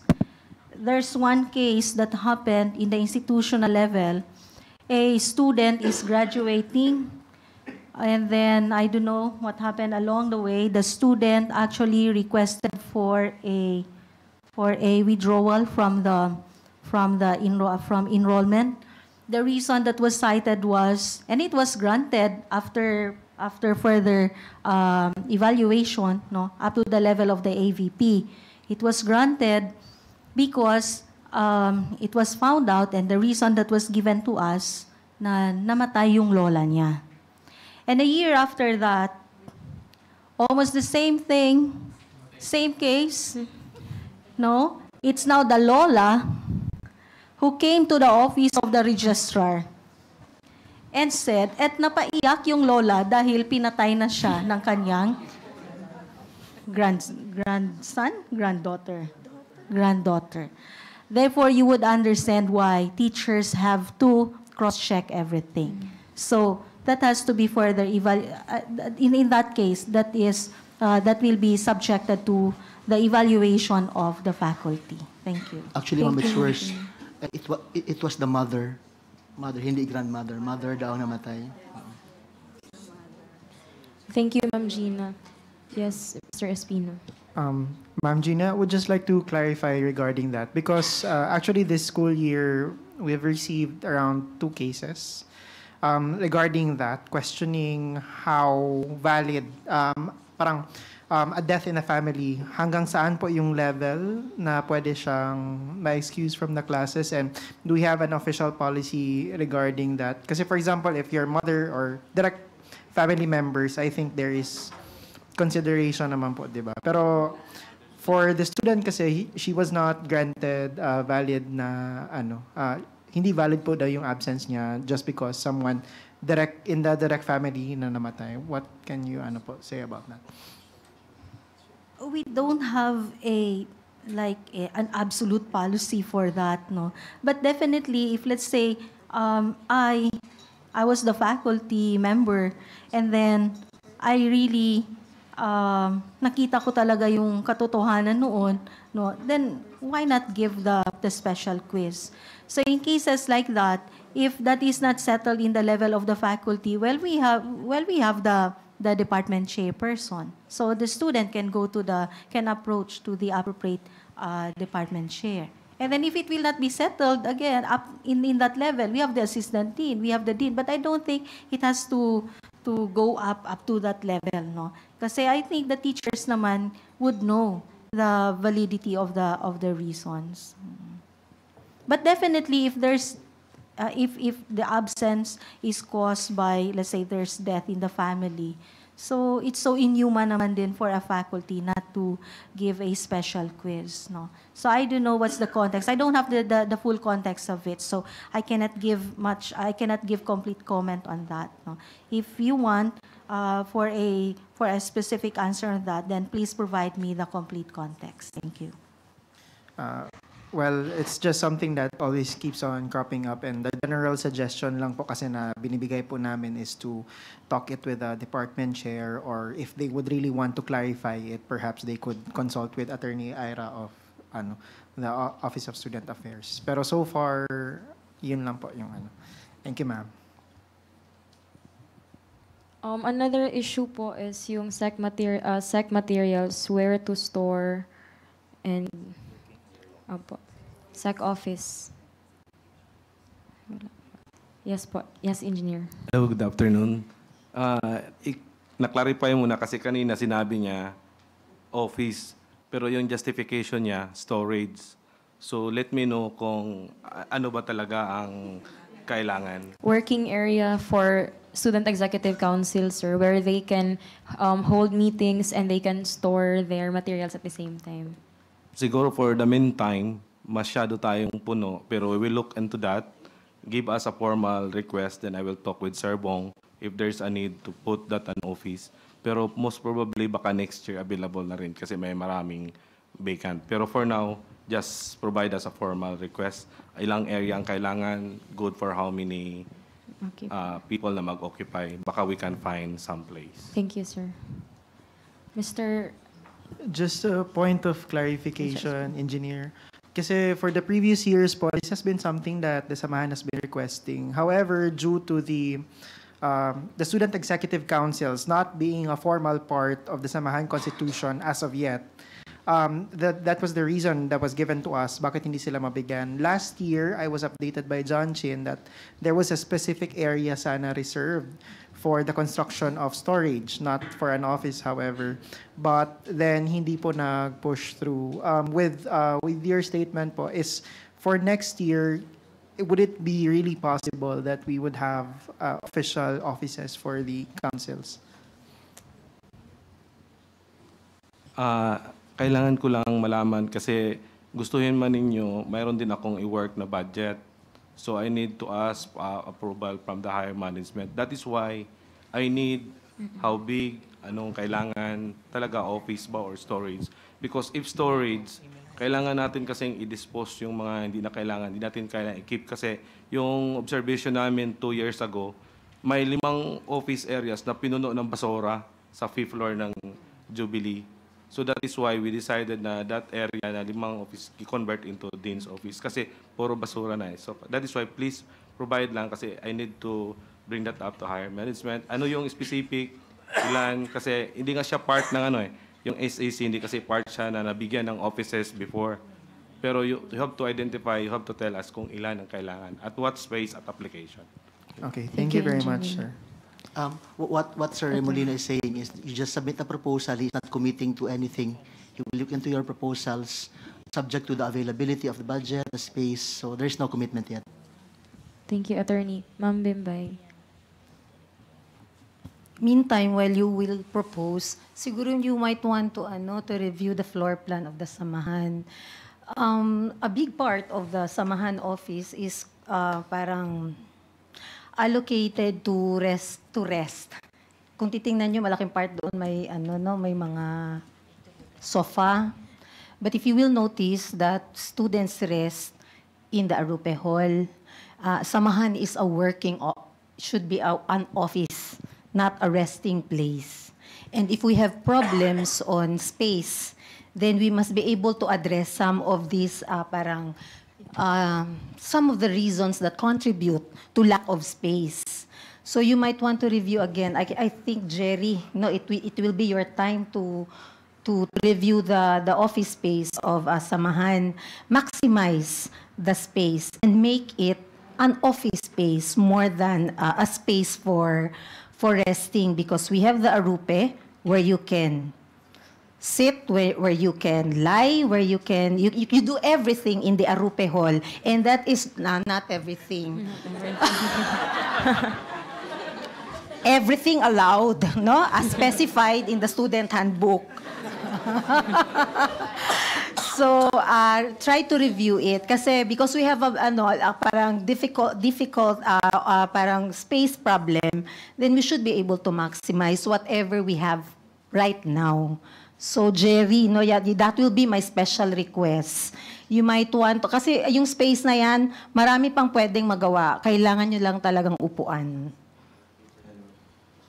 With regards to that concern, we are actually planning to have that space inside the Samahan Central Board Office as space for student services, Samahan student services na pwede ma-access ng mga students, free printing inside the Central Board, and the borrowing of scientific calculators and other services na pwede namin mabigay sa mga estudyante. And kaso lang ma'am, dili siya, if ever ang gina-point out is gamitin ng office for Student Executive Council, I believe dili siya pwede ma'am kay first and foremost kay daghan po gamit ang Student Executive Councils na dili na maigo sa Samahan Central Board Office kay there are a lot of materials na nanasulod sa office, and kahit natanggalin yung resting na area, which is the sofa and the other materials na nasa office, dili niya mo siya makaigo. That's why the need for the justification why you need a space. Yes, ma'am. Thank you, ma'am. And Thank you, ma'am. siguro, ma'am, I would just like to finally highlight, for the past few years, the emphasis really is to keep Samahan office as a working area rather than a rest and recreation area. And we would really take note of that. This year, we tried to change, again, the layout of the office, but it's not, hindi pa siya na-achieve, kumbaga. But rest assured, I think, for the next few years. Thank you, Mr. Espino. Any questions from the audience? Miss? About what time? Wait lang. Related kasi sa sec. Mr. Namoka. Good afternoon, I'm Alex, fourth year ABIS. also a member of an organization under the CCO, and we've also been asking for storage area in terms, especially sa mga organizations that have yung mga gamit nila na malalaki, and also I would just like to ask kung ano ba talaga yung dapat and hindi dapat ipasok sa offices, ma'am, since we are somewhat confused of the things that we are supposed to put in our respective offices, since we are thinking na student officer siya, so we are free to at least put some things there na as long as orderly siya and gamitin namin, but sometimes we are being told na these are not allowed to be kept inside the office area. So what are these things that are allowed and not allowed, and if in case they are not allowed, especially those big props that we have, where are we also supposed to place them inside the university? So yun lang po. Thank you, Mr. Namoka. Oo. If you want to, please review the use of student offices. Kasi nandoon in the guidelines what things you need to retain in the student office. Please remember, one office, there are around 7 clubs that occupy one office. We cannot afford to store a lot of things. So, my advice, you review. We already finished the student, 2 years ago pa yan, no? Yung guidelines for use of student offices. And from time to time, I think with the Ecoteneo around, we need to review and decide what things to throw and to retain. Sometimes, I would not elaborate because I see them every day. So alam nyo kung ano ang kalat na dapat tinatapon na kung kailangan ng i-let go. Move on tayo because, this is not a big campus. And as much as possible, we would want to maximize the space. Siguro baka there can be a system later on kung what to, not just student offices, but I think offices for that matter, all offices for that matter, kung ano yung consider that na dapat sinustore at not is na ma-store. So from time to time, we need to review. Just read the Yun na, ma'am, yung mga not allowed, ma'am, where can we, yung mga not allowed talaga na ipasok, like yung malalaking where can yun? Naging Example. Yung malalaking props po talaga, like, Standees. ng organization na vital rin sa kanilang function. So, where can we place them, since yung ganun, ma'am, it would mas clutter rin sa inside the office din, ma'am. So, where can you suggest na pwede namin siya i-store? Kasi hindi, parang let me know kung anong props ito. Kasi what I understand about props, pag ginamit mo na yan, medyo itapon mo na later on. Ano to, machines ba ito? Or mga devices? Okay, ma'am. Gawin ko lang example yung Sige. aming organization, since we use, during elections, political parties, put out these big banners and everything. So, it would be wasteful, if itapon diretso yung goods, ma'am. So, we need really, we would want these goods to be used again for the next years. So, yun lang, ma'am. And yun lang, hindi man siya pwede ma-store inside the offices. So, will there be a space for these kinds of things for us to store? Siguro we will discuss that with the PPO because definitely you cannot store yung mga kahoy ninyo doon sa mga opisina. Materials lang talaga, office materials and some machines. Other than that, it's difficult. Difficult because there are a lot and there are many occupants in the office. And we want the office to, parang i-retain din natin ang certain order in the office. So, siguro we can discuss further with the PPO director. Excuse me. Just a little lang. Siguro kasama sa good leadership ang foresight. When we create something, when we bring into your office something, or when we parang maggawa ng props, maybe it would also help for us to foresee what are we going to do with this later on, or where we are going to place this. I mean, long-term planning before we create something. Diba? Thank you, Attorney Pasco. That was duly noted. Mr. Fuentes has something to recommend. Siguro lang. Just a lesson I got or observation I got from junior high. They have this room of requirements. Remember Harry Potter that they have their room of requirement.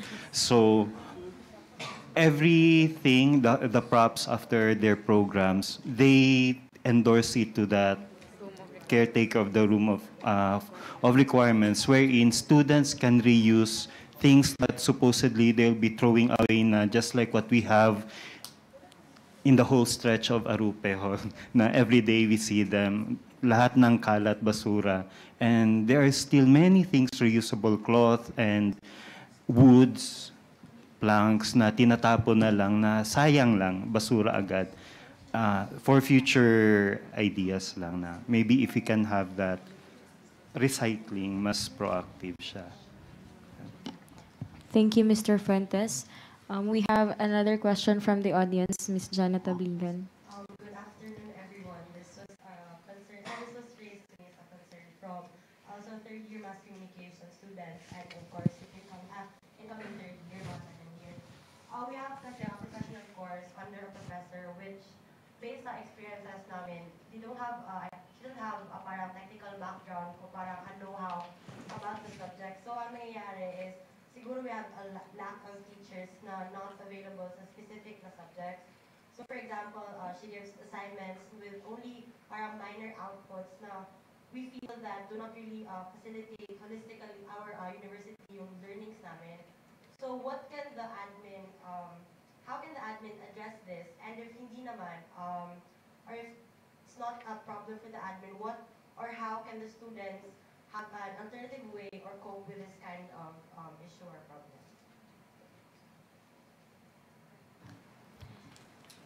Yes, Ma'am Gina.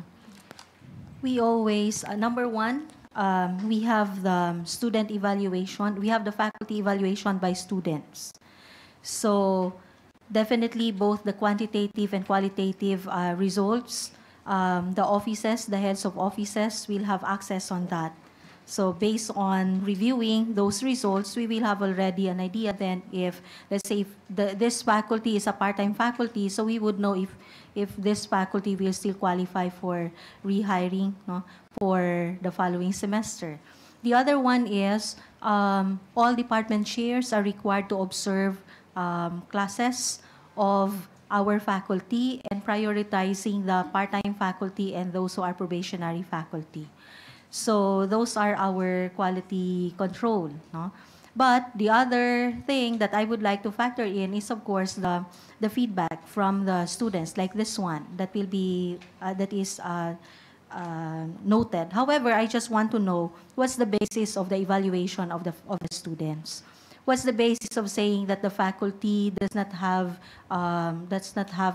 the technical know-how on the subject? I would like to know the context of that, because if I will react on that immediately, then it's just like, then without having the full context, it's just like asking me to jump into the water without no knowledge at all why I have to jump into that water. No? So give me the full context, or first address that one to the appropriate head. No? So we have the department chair, we have the assistant dean or the dean before it will reach to my level.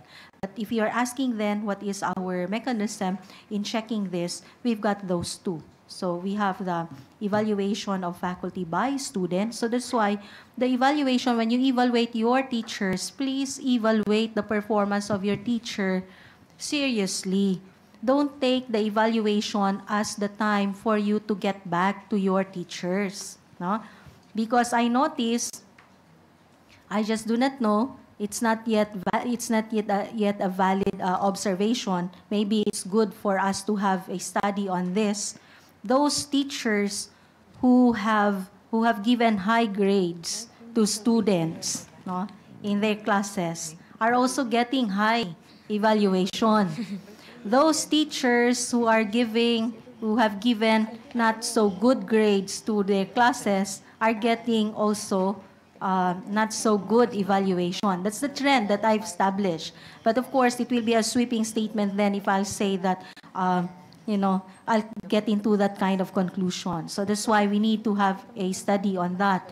But my appeal is, if you want us to seriously, if you want to help us to seriously act on these cases, please be serious also in giving evaluation to your faculty. But please be informed also that the faculty evaluation by students is not just the sole basis of the evaluation of the performance of the faculty. There are still other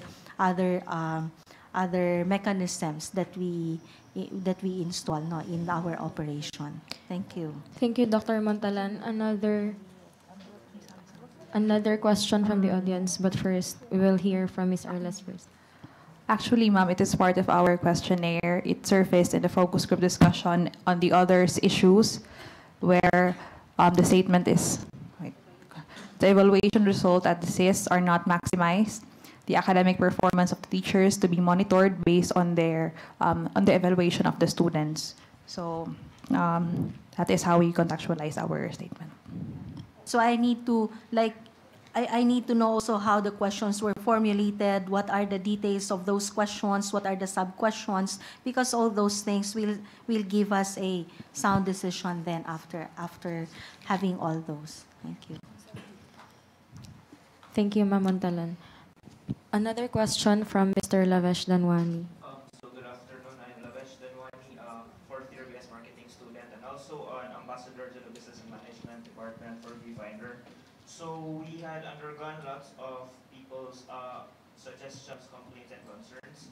So I filtered out, I received the top two, which I saw could be the most respondable problems. One student approached me, and her concern basically was, she hoped that it would be possible for a pantry to be established for students, wherein hot water, microwaves, or other stuff could be placed. Her example was that when bringing in coffee, hot chocolates, or whatsoever, sometimes mas makatipid if you just bring in the sachet and may hot water na lang sana provided, or kung magdala daw ng baon, sana may somewhere na you can just heat it up or something for your own convenience. So she would hope na sana it could be possible for this to be raised or to be put up. And a second request or concern was also that if makaya ba daw sana na until 9 or 10 p.m. mag-close ang Miguel Pro or ang library, wherein there would be a place for students. They could stay up late without spending extra money to study or complete requirements which are due for the next day. Thank you. Thank you, Lavesh. Anyone from the administrators who would like to respond? Yes, we will consider both of those suggestions. Thank you. Thank you, Father. Last question from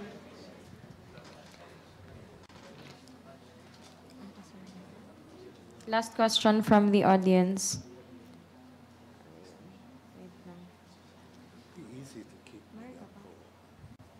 Before the last question, Mr. Danwani will have a follow-up question. So this question would come as a member of a student organization. So I'm part of two organizations. I'll not mention it na lang. But quite a concern for me was second semester, we conducted an event here in school, particularly Arupe Hall. I was very shocked and disheartened when I received the bill for our job order and our fees to be paid. All of a sudden, I was shocked to see a very huge amount that came up as our bill. So I marched into the Samahan office and also to CCO chair. They accommodated me, and they were, according to them, they were not really informed that there would be an increase in price of the fees for organizations to pay when conducting events. So, for example, requesting for still plant or whatsoever, prices barged up and increased. Even basic chair for audiences to sit on, may bayad na siya. So I would like to ask the stand of the admin kung bakit parang gano'n, there's a sudden increase in pay for the orgs.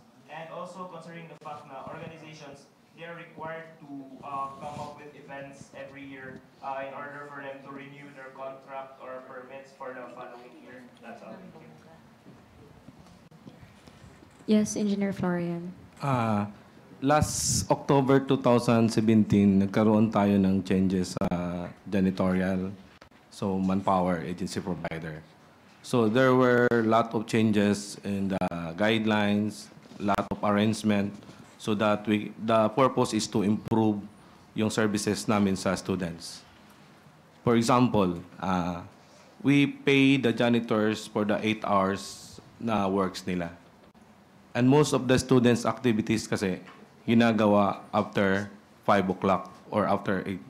So we have to pay these people kung ano yung ginagawa nilang services during overtime works.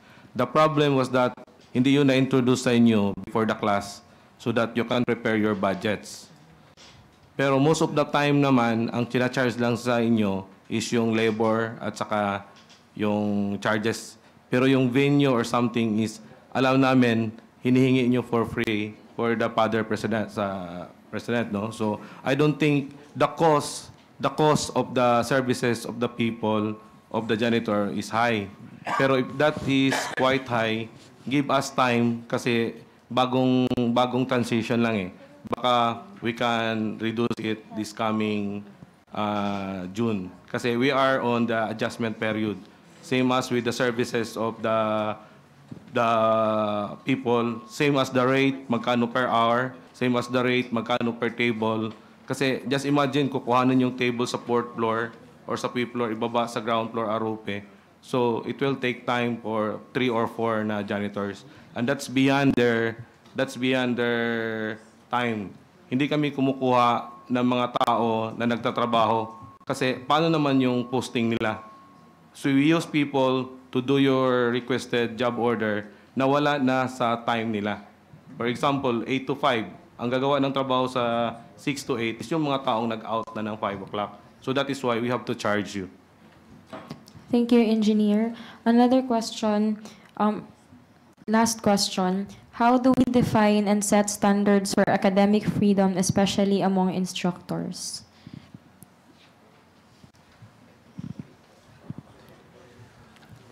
The Constitution of the Philippines and RA 7722 vests academic freedom in the higher education institutions, not in the individual teachers, nor in the individual students.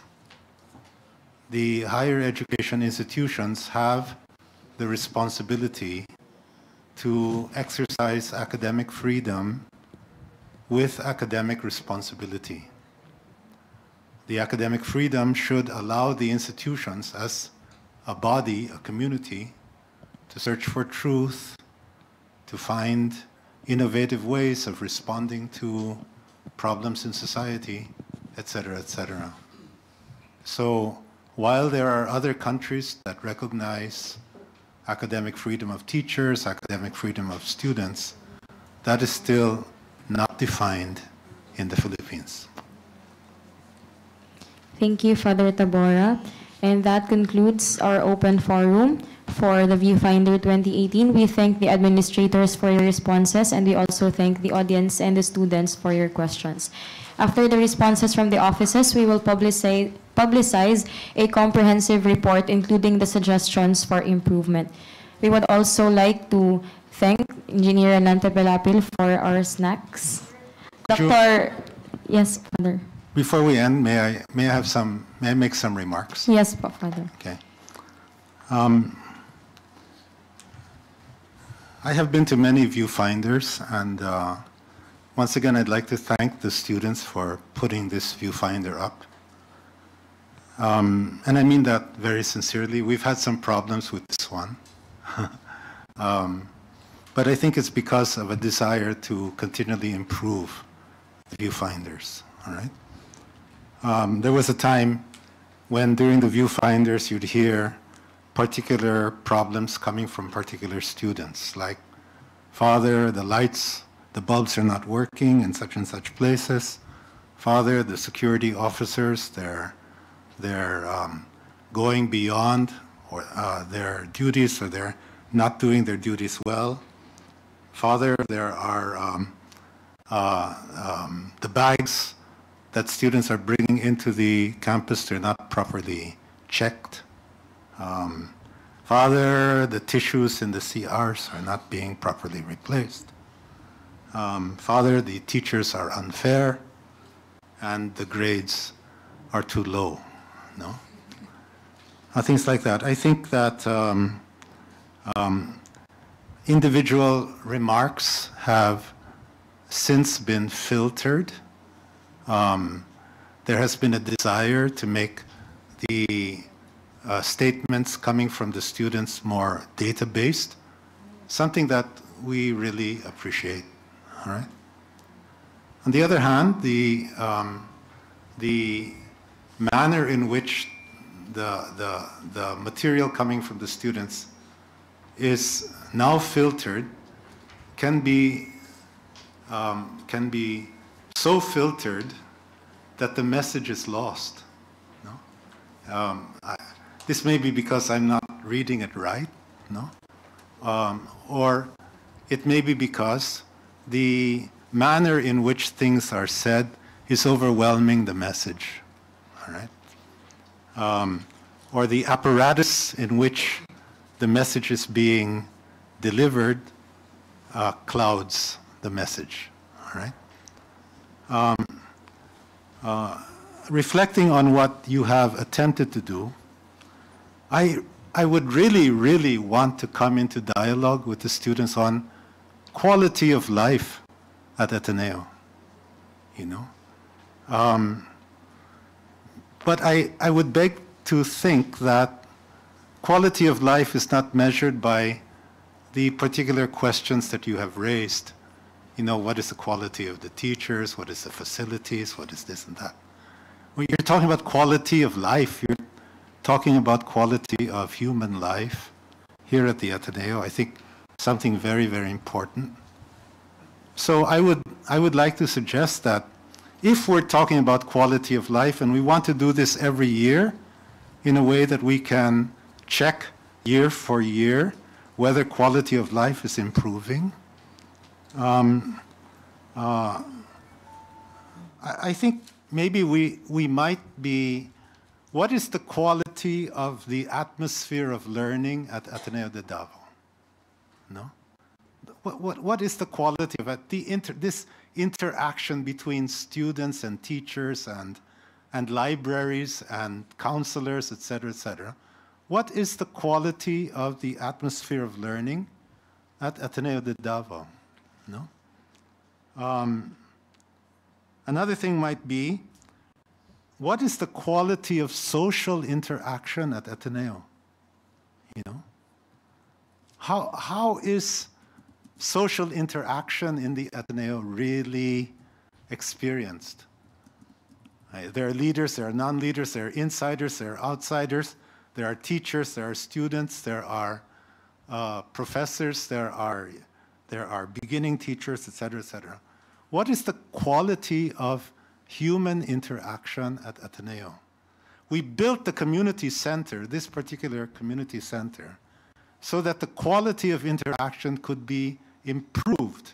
Have we improved it? I don't know. I'd love to learn from you whether we've improved it. Whether it's now better, easier, more possible for students to interact with such as teachers and Jesuits at the Ateneo because of this building, or not. It's the same, or it's not the same. How is it? All right? We even have a swimming pool, but nobody's swimming. No. All right. All right. Another thing might be, what is the quality of spirituality at the Ateneo? Quality of life. No? Now, when I say spirituality, I'm not only talking about the relationship between God and man. All right? That's, God help us, that is an important relationship. No?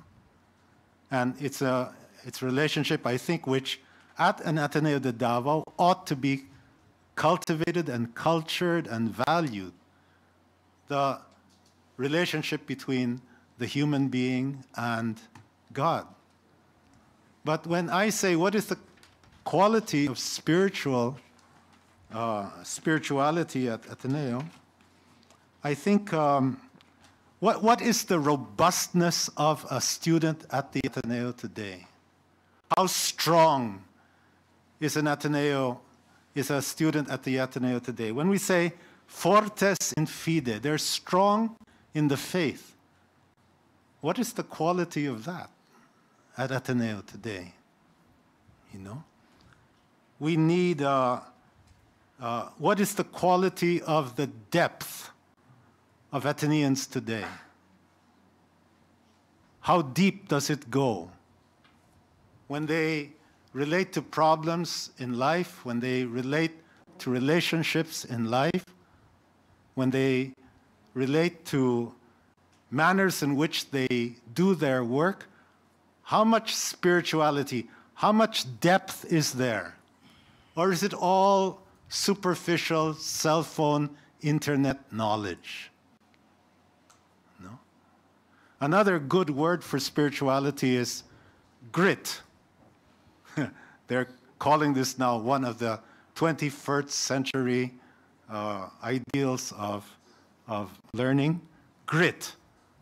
How much can students persevere at what they say they want to do, at what they undertake? How persevering are they?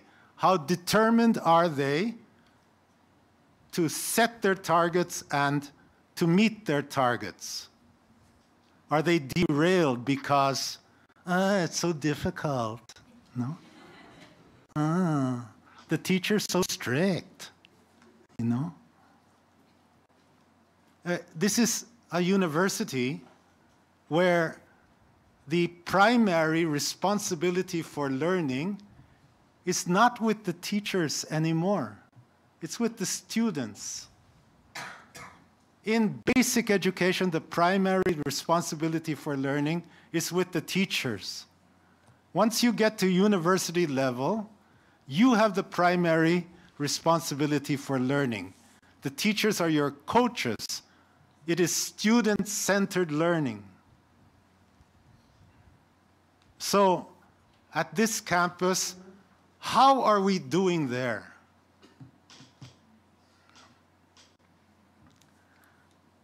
And since we're talking about quality of life, and it was mentioned at this meeting,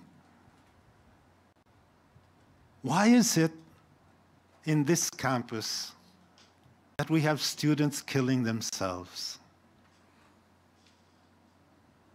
Why is it that we have so many depressed? Why is it that we have so many who know that students are depressed and they allow depressed students to remain depressed? Why is it that we're not able to respond to those students since we're calling ourselves a community at Ateneo de Davao? If we are a community at Ateneo de Davao, what is the quality of this community? I love the question, quality of life. But it's much more than facilities, the things that have come out here. So I really value the opportunities that we have for feedback, because I am personally worried by the things that I have just said. Sometimes I worry that we're not helping our students to depth, we're not helping them to grit, we're not helping them really to prepare themselves for the type of life that we expect them to meet once we give them a degree. I'm really worried that after 4 or 5 years of Ateneo, the students still don't know what it's about.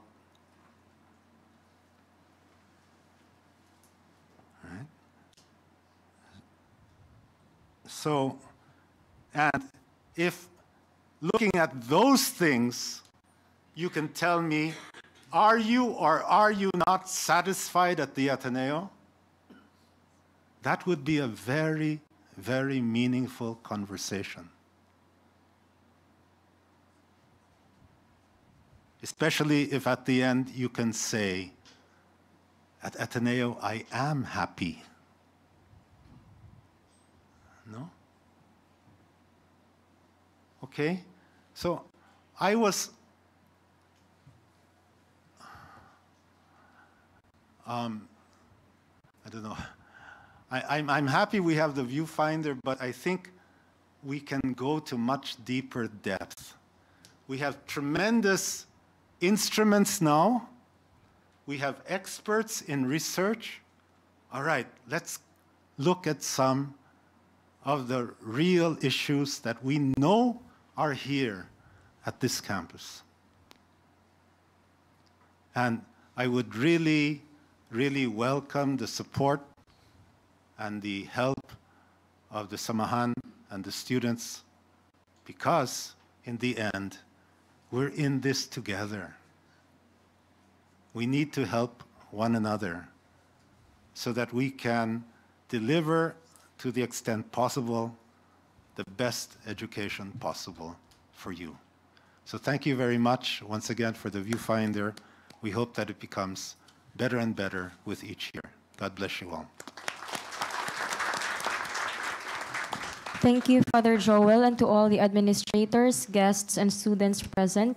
Your presence and participation greatly contributed to this year's Viewfinder Student Summit. Good afternoon and Ad Maiorem Dei Gloriam.